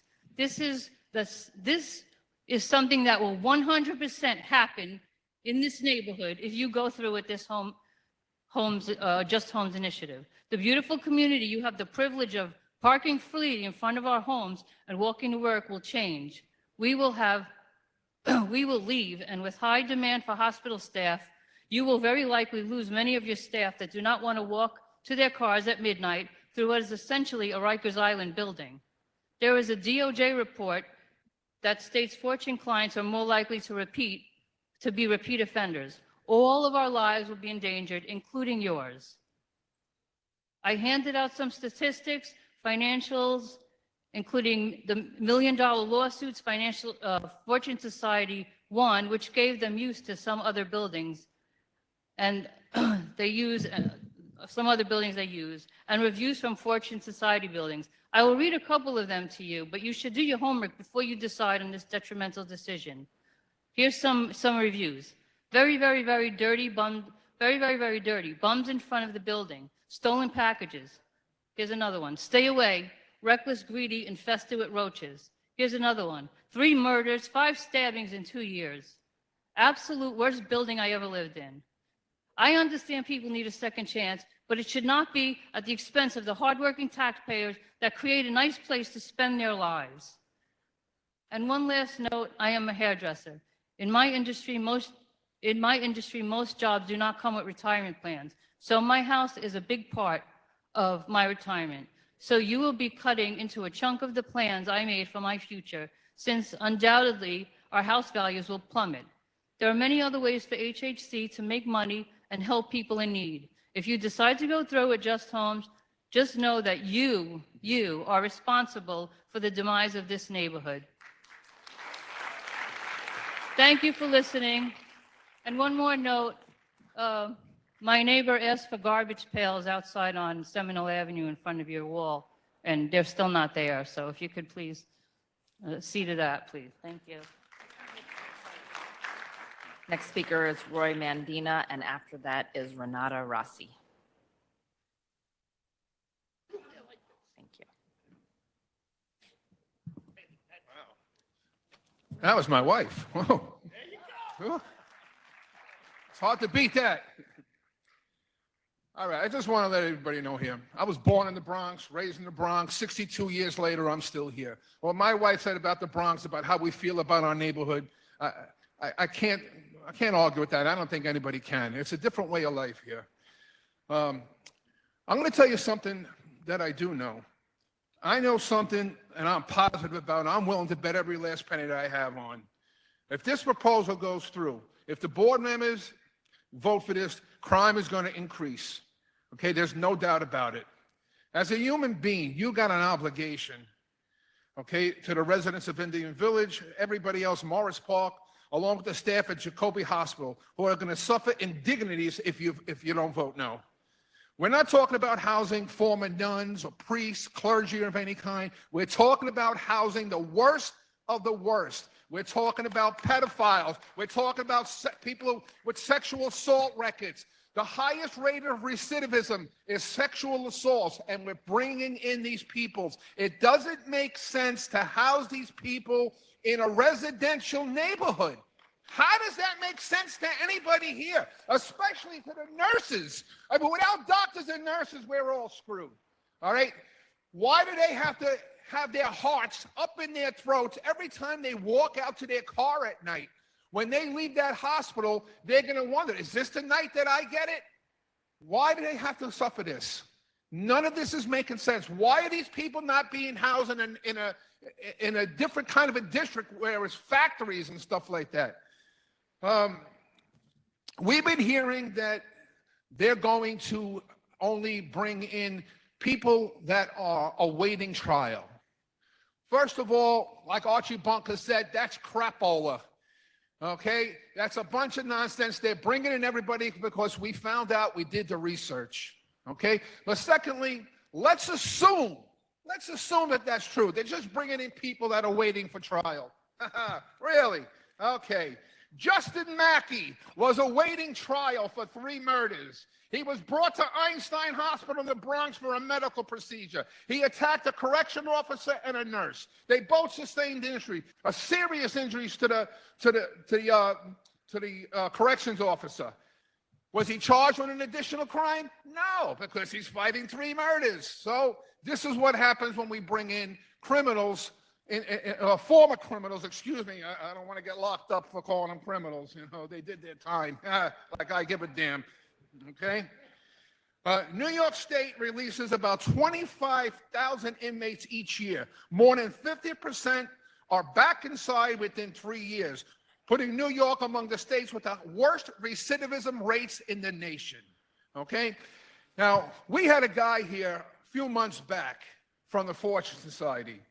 Okay? And this gentleman, he spoke very eloquently. He gave examples of prisoners who pulled themselves off, recovered from their violent, felonious lifestyles, and made successes of themselves. But this was all smoke and mirrors. He only gave half the story. He didn't tell you what I just said about the rate of recidivism. He's given solo examples of people who pull themselves up by their bootstraps. What about the ones that don't?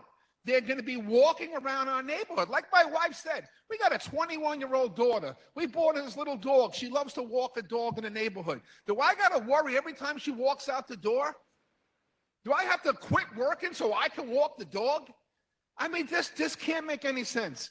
And this is not just in New York, okay? This is all over the country. I got the stats right here, okay? Now, here. This is from 1010 Wiz. Reporter sent me on the ground. The alleged victim says he fears he'll be killed in Rikers Island. This guy was just attacked a couple of months ago. Got his jaw broken. Okay? Since July 1st, 2013, the start of the fiscal year, assaults on civilian staff, mostly health workers, have increased by 144%. Why would you even consider bringing them into a hospital? We know what's going to happen. None of this is making sense. I just want to close with, I'll tell you, listen, I'm not a lawyer. I don't pretend to be one.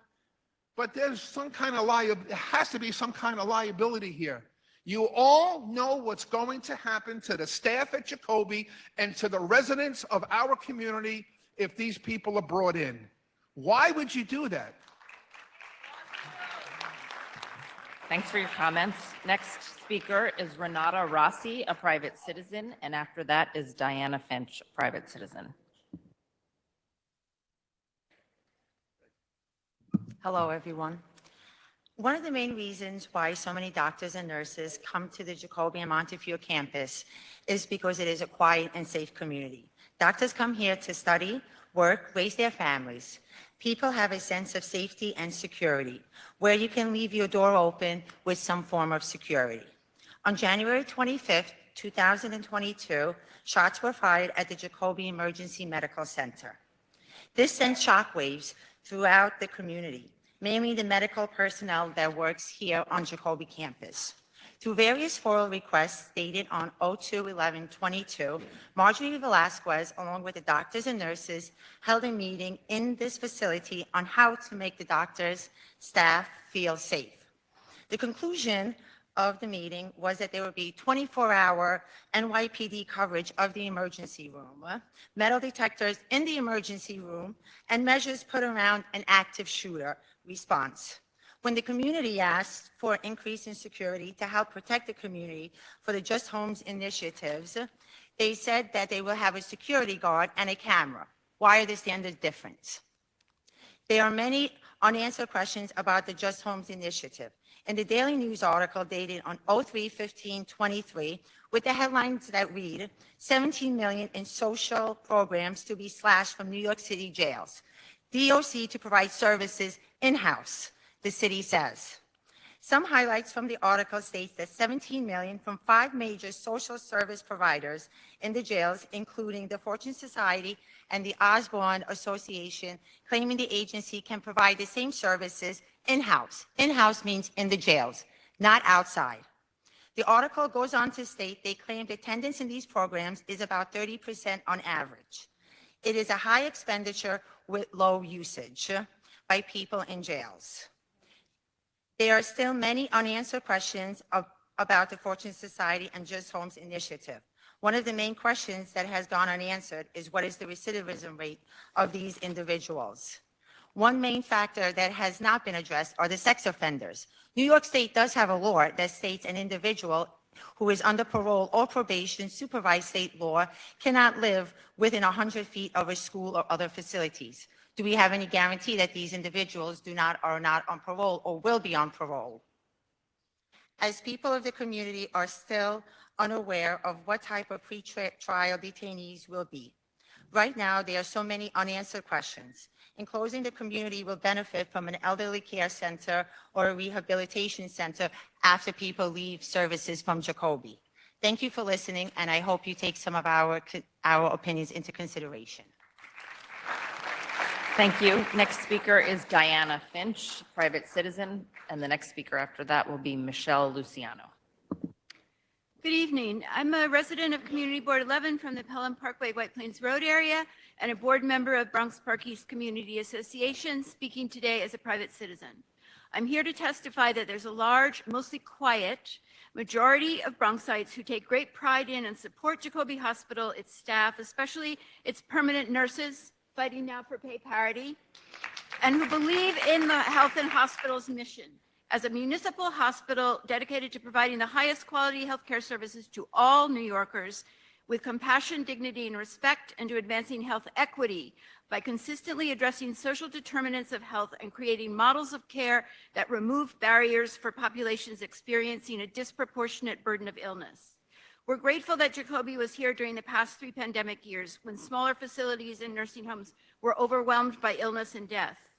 We feel pride every time we hear sirens rushing down Pelham Parkway or a helicopter overhead, knowing Jacoby is a Trauma 1 center and burn unit, first choice for New Yorkers and our first responders in need, and host to the SUV program with whom we rally. As a literary agent, I've worked with an Einstein Med School professor who writes about the invaluable experience doctors gain at Health and Hospitals facility where, with patients from all over the world, you can encounter and learn from every known health condition there is. But I'm also here to regret that the Health and Hospitals mission has fallen afoul recently of hyperlocal politics. Crucial issues like the nurses' right to fair staffing policies are being overlooked by narrow local interests. It started with a few community organization and board leaders embarrassed that they'd been called out for not alerting us to plans for large shelters coming into our district, a district which has no large shelters yet. It has metastasized into a vicious campaign against the very demographics that Health and Hospitals serves, and has been seized on as a major campaign issue by would-be politicians looking to represent 174,000 people by demonizing 50 people, many seniors and vets, who haven't even been selected yet, in an area that just 40 to 50 years ago, within a lifetime, was 95% white. A kind of nativism and fear of the other, pitting longtime residents and people born in the Bronx against newer arrivals, which is so ironic in a city built by generations of immigrants. At the September public hearing on Just Home held here, what we heard were threats, unsubstantiated allegations, exaggerated fears, and hateful remarks by people who did not show any respect for those who held different opinions, that for several speakers were based on hard-won lived experience. The effect has been to divide us, to give the impression that we're an angry, intolerant, rude, and fear-based community, and to make everyone, including our elected officials, who might think that Just Home is a program that deserves some consideration, feel threatened and intimidated and dissuade them from saying anything publicly. That hearing and an equally rude previous one were engineered, including by Al D'Angelo, appointed to the Jacoby Community Advisory Board by the previous borough president because he's president of the Morris Park Community Association. Just last month, D'Angelo published a column in the Bronx Times that called out Black Americans for being the least educated, least healthy, poorest, and among the most incarcerated ethnic group in this country, where 13% of the population commits more than 60% of the crime. He went on to cite harmful, outdated theories from the 1960s and uphold the myth of the missing Black father and the myth of the model minority. D'Angelo followed his column a few days later with a public Facebook post repeating a transgender disparaging meme about beer and a comment confusing transgender with transvestite. To understand more about where attitudes like these come from, I Googled structural racism. All the definitions that came up first were from medical literature, from the AMA, from the National Institute of Health, from Oxford University Press Journal of Epidemiology. Structural racism has now been named a public health issue and remains a fundamental cause of health inequities. I'm here to say that these harmful, hurtful attitudes are not held by the majority of Bronx residents who support the missions of health and hospitals, projects like Just Home, and the health and hospitals nurses in their fight for pay and staffing equity. Thank you. Thanks for your comments. Next speaker is Michelle Luciano, a private citizen, and after that, Phyllis Nastasio. Good evening. My name is Michelle Luciano, and I'm currently a member of the Bronx community. I was born and raised in the Bronx and still reside in the Bronx with my husband and 2 children. I live around the corner from the Just Home proposed site. I spoke at the last meeting we had here and voiced my opposition to the project and the reasons why I was against it. For those of you who did not attend, you would have not heard what I had to say because the only things you did hear or see were the videos of people shouting and portraying our community as a bunch of unsympathetic, racist individuals. I just want to be clear the air and let you all know that my family, neighbors, and I are anything but these things. We are angry and have every right to be. We have worked hard to provide for our families. We would do anything to keep our children and families safe. Placing a group of formerly incarcerated individuals within steps of people's homes and blocks away from schools and telling us they are going through a thorough screening process does not make us feel any better. As much as we want to believe and hope that these individuals will not reoffend or do anything to jeopardize their second chance at being placed back in society with supportive housing, there are no guarantees. And if you cannot guarantee that my children will be safe from these individuals, which you can't, then this is no way that I can support this. Placing these individuals here will put this community at a higher risk of crime, and anyone that thinks otherwise is ignorant. The facts are that the largest medical comorbidity on Rikers Island is mental health diagnosis. A third of the Rikers Island population has a mental health diagnosis. For every 2 mentally ill inmates released, the DOC reports 1 returns in 1 year. Jacoby is not the correct facility to meet this need, given the average wait for mental health services is over a year. And I was told by one of your psychiatrists that the patients who are receiving services are seen so infrequently and are not provided with the appropriate level of care that they actually need. Tell me how Jacoby will be able to provide these types of services, which you know they will need, to these individuals when they can't even handle the existing patients. To all the supporters of this project, including our elected officials and members representing New York City Health and Hospitals, where do you live? Do you live in the vicinity of Indian Village? Do you own a home here? Or do you have children that you are raising here? If the answer to any of these questions is no, then you should not be up here tonight speaking, since this will have no direct impact on your life. As much as I believe people deserve second chances, these individuals that are coming from Rikers have made some really bad decisions in life. And the statistics show that 2/3 will likely be rearrested. These are facts. We don't want this here. Let's find another alternative. Thank you. Thank you. Next speaker is Phyllis Nastasio, a private citizen, and after that will be Bernadette Ferrara. Good evening. Everything I wrote down has already been said by many people here. You've heard all the options that you can use this building for. You've heard our reasons why we don't want this here. It doesn't belong here. One thing I'm going to add, My husband was a patient at Jacoby Hospital recently. He was in an accident. He laid in the emergency room for 2 days before getting a room. And then when he was ready to be released, they called me at 1 a.m. that I had to come and pick him up right away because they needed the bed for somebody else. So use this building and take some of the stress off of the hospital itself. Do something useful with this building. We do not need pretrial detainees housed next to our children. I teach in one of these schools here. My students walk home to Indian Village. They will not be safe anymore. Our safety must come before the safety of those that chose to break the law. Thank you. Next speaker is Bernadette Ferreira, a private citizen, and after that will be Kay Cardona. Good evening, everybody. My name is Bernadette Ferrara, and while I wear many hats in this community tonight, I'm speaking as a member of the public and as a lifelong resident of the Bronx and the Van Nest area. It's great to see so many people out here voicing their opinion. There are two sides of the coin. Health and hospitals needs to generate more revenue. It's stated in your initial presentation. It's, let's put the old financial building to some medical use needed by Jacoby. Great. Any ideas? Any resident living in this community, any leader in this community, any person on the community board would have put together a solution that would have been a win-win solution.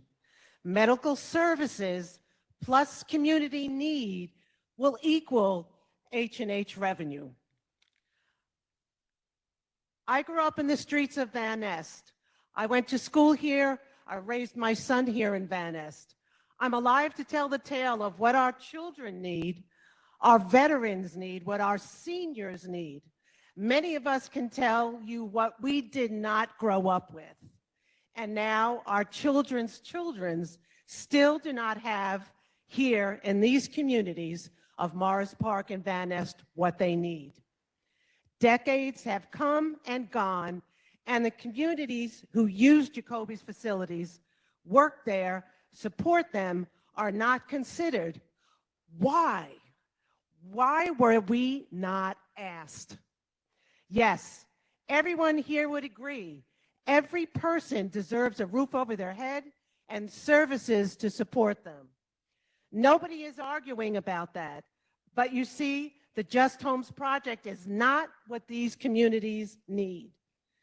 The list puts middle schools, senior housing, veteran housing, a birthing center, a geriatric center, and a community center, way before Just Homes. Any one of these projects would not have warranted these good people to show up here tonight or any other night. So I think we all agree, nobody can take away what our parents and our grandparents have worked lifetimes to build here. All we are asking is to work towards a win-win solution. We respect your need for revenue. Please respect our love for our communities. Thank you. Thank you. Next speaker is Kay Cardona, a member of the National Nurses United, and after that is Simon Yale.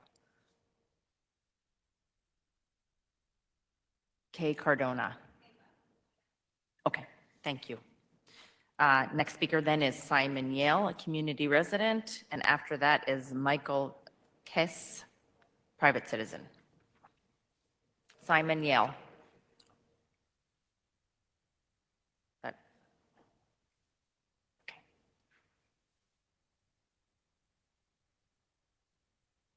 Good evening, everybody.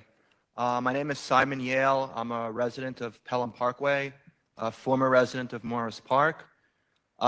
It seems this evening a lot of people have relegated the formerly incarcerated to a second-class status. I just want to share my own experience. I don't know if you can tell, but I'm a little bit social worky. I don't know how to put that. I haven't worked in a while, and I too have sought out mental health services at Jacoby, including the psych ER and outpatient behavioral health. In one of my last work assignments, I worked at a call center for Mount Sinai, and in between calls, I would trade stocks. And I was responsible for teaching a new hire how to do the job. And he remarked, the person's name is Darnell, an African-American gentleman, and he says, Simon, you should look into prison stocks. And I say, that's kind of funny because we don't really make that much more than prisoners anyway. And he said, you know what? Actually, we do. So in that way, I kind of showed like my privilege. And I think that's kind of a thing. Everyone's saying here, this isn't the way the community was. These people are sort of different than us. And I'm just saying maybe we should give these people a chance. One thing. And then to Dr. Katz, I know we've spoken about mental health here in part. I don't know if it's a procedure or something that can be worked on, but when people go to the regular ER for medical care, if they happen to be a psych patient, maybe the psych ER should also be notified in case there's some sort of issue in that regard. Thank you. Thank you for your comments. Next speaker is Michael Kess, private citizen. And after that is Sonia Lawrence.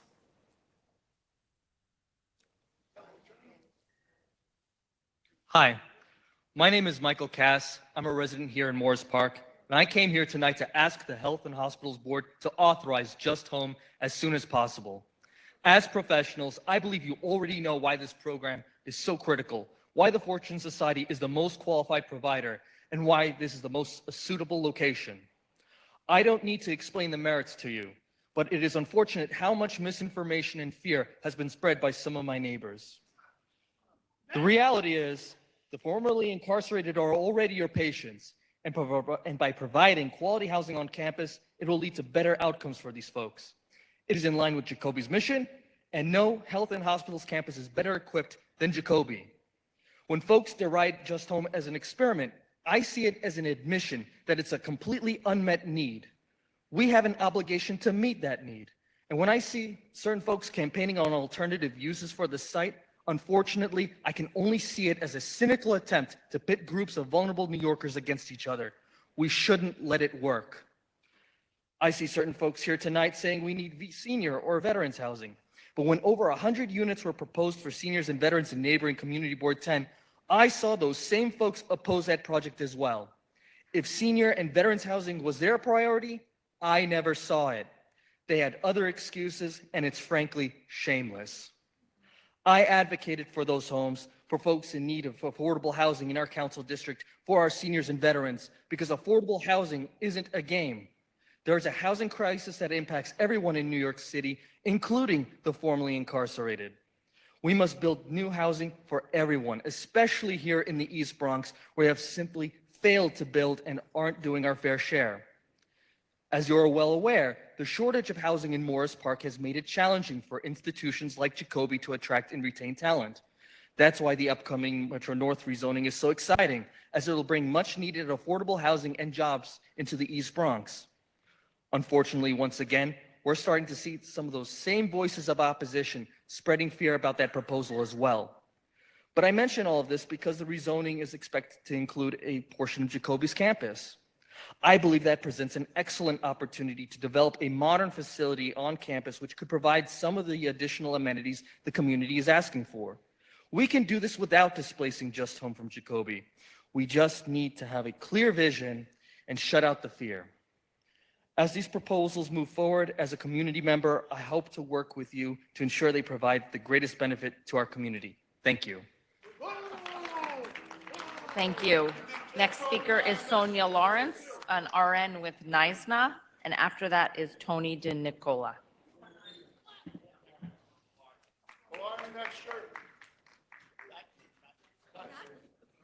Good evening, and thank you for this opportunity to address you.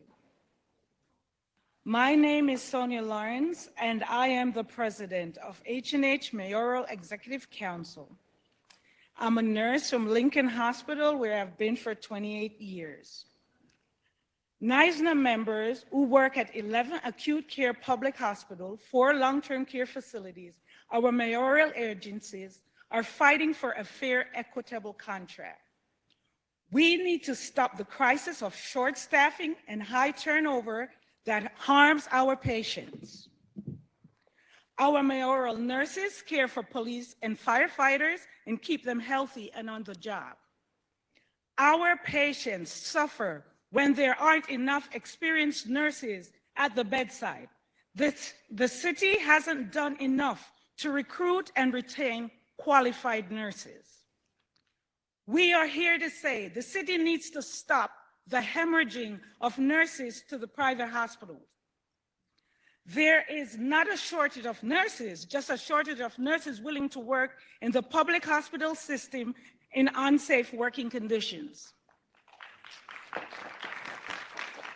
Nurses are burnt out and fed up and are threatening to leave H&H if we do not get a fair and equitable contract to keep experienced nurses at the bedside. New York City is spending hundreds of millions of dollars on temporary travel nurses to fill staffing gaps. Our city's hospitals are working at a deficit of 2,000 full-time nurses. And we have known this for a long time, that the city was spending too much money on these temporary travel nurse contracts, and we finally found out just how much. The number is shocking. In just the first 3 months of 2022, health and hospitals spent a total of $197 million on temporary travel nurses.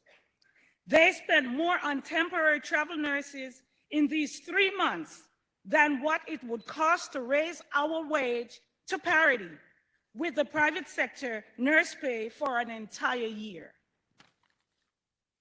Instead of spending on temporary travel nurses, who now make up 25% of the health and hospital nursing workforce, the city can raise the pay of staff nurses for a fraction of the cost. Staff our hospitals safely and protect our essential public health system. Our public hospitals are the backbone of healthcare in New York City. We got the city through the pandemic, treated the largest share of COVID patients, providing 1.75 million COVID vaccines, preventing thousands of hospitalizations and deaths. We also lost the most nurses to COVID. 1 out of every 2 health and hospital nurses got sick with COVID at work. So many of our experienced nurses are exhausted, burnt out, and have given up. They retired or left H&H and the mayorals for better pay and better working conditions. We cannot have health equity for our public hospital patients without the pay equity. We need to keep nurses at the bedside. Our contract has a clause to provide us pay equity with the private sector. It is time to put that into effect. It is time to respect public sector nurses and our patients. Our patients deserve it, our communities deserve it, and our nurses deserve it. Thank you. Thanks for your comments. Next speaker is Tony DeNicola, a nurse practitioner and clinical coordinator.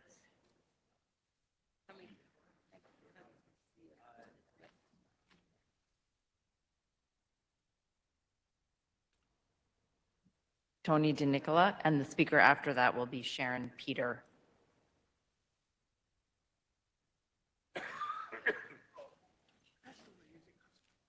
Okay. Is Tony DeNicola here? Tony DeNicola. Okay. Or is that Sharon Peters? Peter. I was signed up by nurses. I'm a nurse practitioner who has been working back in Jacoby since 2005. I've been a member of NYSNA as a union rep And presently, I'm retired full-time from NYSNA, and for the last 6 years have worked in our sickle cell quality improvement project for NYC-HHC, working with Dr. Rivlin. And we have begun to work with all of our 11 hospital systems to meet a higher quality of care for our people, patients living with sickle cell disease, no matter where they go and where they receive service in our public hospital system. And I just want to say, Dr. Katz, having worked since 1968 in Metropolitan Hospital, in Jacoby from 1970 to 77, worked at Lincoln from 1980 to 1990 as a nurse practitioner, and I've worked in all situations in which money was not the reason that we couldn't give care. I really appreciate the work you have done to make this a growing system that meets the people's needs of this city of New York. And I have seen others before you try to dismantle that system. So I really thank you. And lastly, as a retired NYSNA representative, having worked all those years and still working to meet our community's needs, you have to have money to live. We have to be able to pay our bills. We have to be able to support our families having opportunities. And without that parity in which there used to be a difference, working in the New York City hospital system, our pay was always lower. But we had decent pension benefits. We had decent, for the future that we could build. And of course, what I have seen always is that there's a certain great percentage of our staff, of nurses, who work in public sector hospitals because they want to meet the needs of all people, no matter where they come from, no matter what their financial situation is. We're there to take care of them. We don't turn anybody away. But at this point, you cannot function with people as per diems because it's not part of a whole group that provides care and is going in one direction and who knows the patients. I hope you can find a way to give us as providers, as nurses, the quality of life that's at least a decent middle-class income to be able to take care of our families. And lastly, as a retiree from New York City Health and Hospital Corporation, what is happening now with our medical coverage to move us into Medicare Advantage. I'm a nurse practitioner. I fight every day to get people the care they need. Medicare Advantage is not an advantage in the quality of care that people get. I hate to spend as much time as I do fighting on the phone to get them what they need. And so what was a draw to come into the city was that we would have Medicare, straight Medicare, good health coverage in our retirement. We are fighting to hold on to that with a mayor and a public system who is throwing us away. Medicare Advantage does not provide the care. It is not the advantage. So I hope that you can help us fight for the retirees and for the current people who are working, because one of the things that also was a benefit was, in fact, health coverage in our retirement. We want to work in the city. We want to take care of everyone. But we also have to think about our own health and safety. So let's work together to make the city hear us, and the current people who are working, bring people back in because you give us a decent package to live. Thank you. Thanks for your comments. Next speaker is Sharon Peter, an RN with NISNA. Sorry. Good evening. My name is Sharon Peter. I'm a med-surg nurse working on 3A surgery. So I didn't really prepare to speak today because I wasn't sure if I was going to make it here or not. But I'm sure you've heard about our staffing issues and how exhausted we all are and how we can't retain any nurses. But on my drive over here, as I was thinking about what I would say to you all, my best friend from nursing school had called me. She started at Jacobi a year after I did, and I remember even before graduation how much she wanted to work here. She used to tell me that Jacobi was the dream facility and she couldn't wait to be a nurse here. There was even a time after a particularly brutal semester, she had taken a walk around the Jacobi campus because she couldn't wait to be a part of it. I got off the phone with her today after she told me she completed her first solo month after orientation at Weiler. She had left Jacobi not even a year in. She told me, Sharon, what we're dealing with is borderline abuse. Nurse to patient ratios at 1:8, sometimes 9 for days on end. No support on the floor. We're expected to work at 100% when we're given only half of that. She told me today that her work-life balance has drastically improved. She's not mentally, emotionally, and physically exhausted at the end of a work shift, even on a particularly difficult day. And she feels adequately compensated for the work that she does. I felt genuinely happy for her, but then I also felt sad for me and my colleagues. I came here today after submitting applications for a second job because it's not possible to live off the salary I earn here. I thought about when was the last time I felt satisfied at work? How is it that we're not able to return a good nurse whose dream was to work here? And I'm sure you've heard many similar stories to this, but I do hope you're listening to us earnestly. The way things are now, we will be a constant revolving door for nurses. It's disheartening to hear senior nurses say that the situation now is worse than ever. It's disheartening to hear my colleagues who have been here for 15 plus years tell me that I'm still young enough and early enough in my career to leave. I chose to stay in Jacobi because I'm proud of the work that we do here, and I know many of the people choose to stay for that reason. So please don't let any of that be in vain. Thank you. Thanks for your comments. The next speaker, I'm going to attempt to say it, but please correct me. He's Kosaj.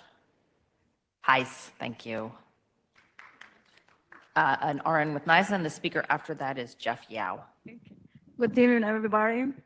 My name is Heisi Kosaj. I'm a nurse in Psych ER, and I work in Psych for 17 years. And actually, this is my neighborhood too. I live just 5 minutes walking. I go home every day, walk in and come back and go on my lunch too. I really enjoy and like working in Jacobi. But now every day becoming harder and harder, and it's more dangerous to work. We're getting more people from the street. They're really, really aggressive, and the short staff. A lot of my coworkers left because they got hurt. A lot of them, they go in because they're getting more money. Other hospitals getting more pay. And we get an agency nurse. They are not trained to work with the psych patient. So now the psych patients start throwing the chairs, get aggressive. They run to nursing station. They're scared. They're not trained to restrain patient. Thank God we have HP. We call in them every day to help us. They run, they helping us, but our staff getting hurt. And I don't think so this project is a good idea. We need more unit with the psych. We have a patient waiting there weeks and weeks, no place to go. And the doctors, they don't know what to do too. It's dangerous to discharge in the street and it's dangerous to keep in there. They threaten us, why are you keeping us here? What are we gonna do in Psych ER? One room, sit in the chair. It's really not safe. And it's hard when I call my coworkers, they got hurt hardly, they doing surgery, they lost the finger. One of them, the patient punched the neck, and she's for 6 months, she's having surgery, and nobody feels safe to come to work because it's really, really dangerous. And I really want to have more nurses, regular nurse. We will come in the morning and I know with who I'm working. Every morning I'm looking, it's it's my experience there. The rest, everybody's less than 2 years. And we get an agency every morning, I don't know who I'm working, how they capable to work, are they strong enough, or they know how to deal with autism kids. And they should have that building too, they should have more, I think so, unit with autism, MR. We had that last year. One patient with autism stayed 14 months. Would you 14 conclude months your in remarks? Your ER, time has expired. 14 months in ER with no place to send it. The mom gave up because it was hard to take care. And how are we going to deal with 14 months, one room with autism kids? Thank is you. so hard. It's Thanks really for- need that you need to have more people with Thank you for your comments. autism, MR, children with Thank psych. Thank you very much. And Thank have a you. good day. Thank you for your comments. Next speaker is Jeff Yao, an RN with NISNA, and after that is Kalitha Grant. No Jeff Yao. Okay. Kalitha Grant? No Kalitha Grant. And then the last speaker for this evening, no, not last speaker, sorry. The next speaker for this evening is Ryan Aquato, a private citizen.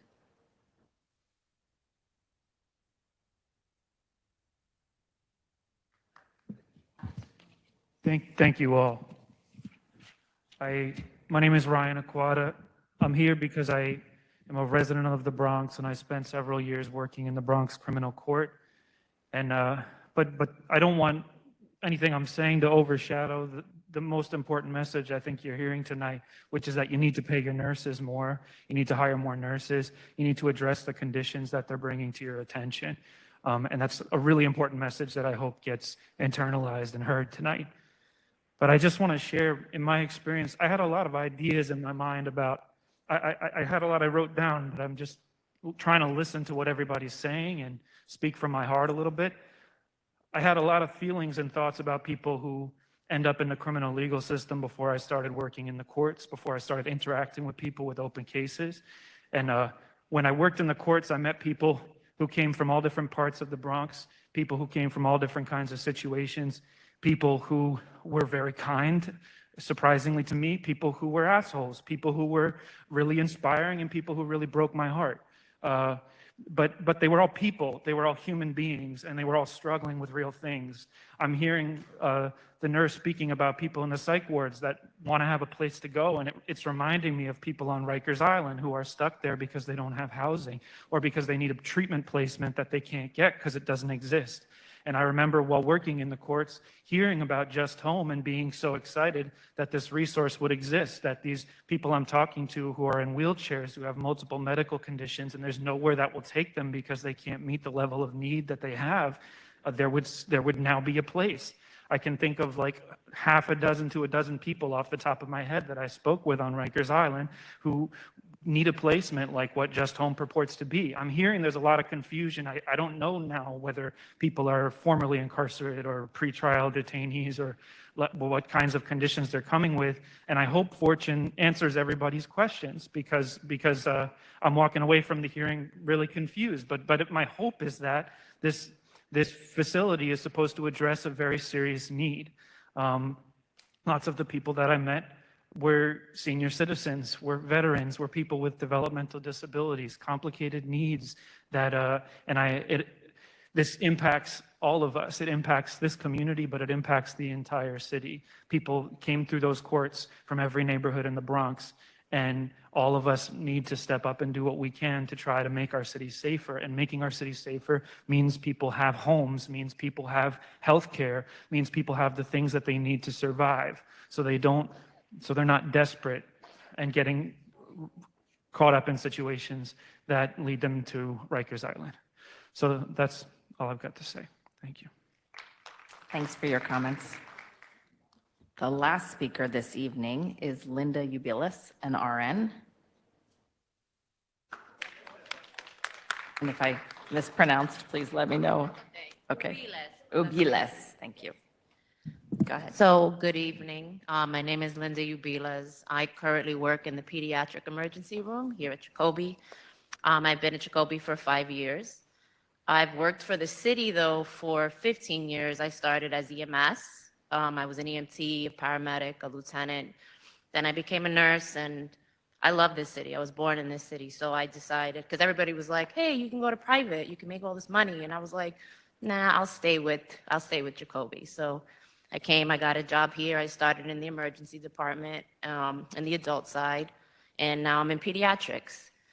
So I'll go through my day today because hearing everybody talk about short staffing, I was the only staff nurse. We had a day about 40 children we were seeing. That was our average in the ER. The wait time was 4 hours.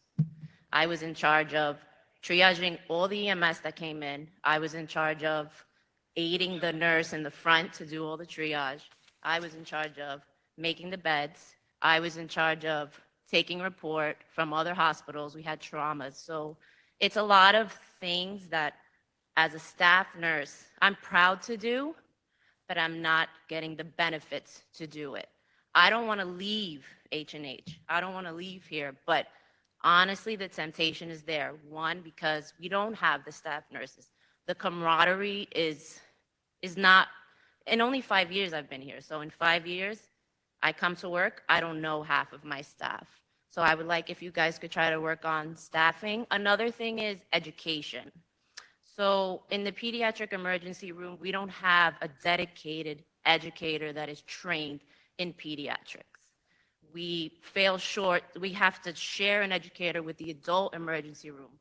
And pediatrics is a broad spectrum of different ages. So if we could try to work on some type of program where when we bring in new nurses, we're going to better them by educating them on pediatric patients. Because an adult is different from a newborn, is different from a 4-year-old. The diseases are totally different. So I think education is also a great way to keep people because money is relative, right? We can pay as $1 billion, but if as nurses we don't feel supported and we don't feel educated, then we're going to try to, because we always want to learn. We always want that little bit of knowledge. So if we could do something a little bit better about education, that would be great. So that's all I have to say. Thank you.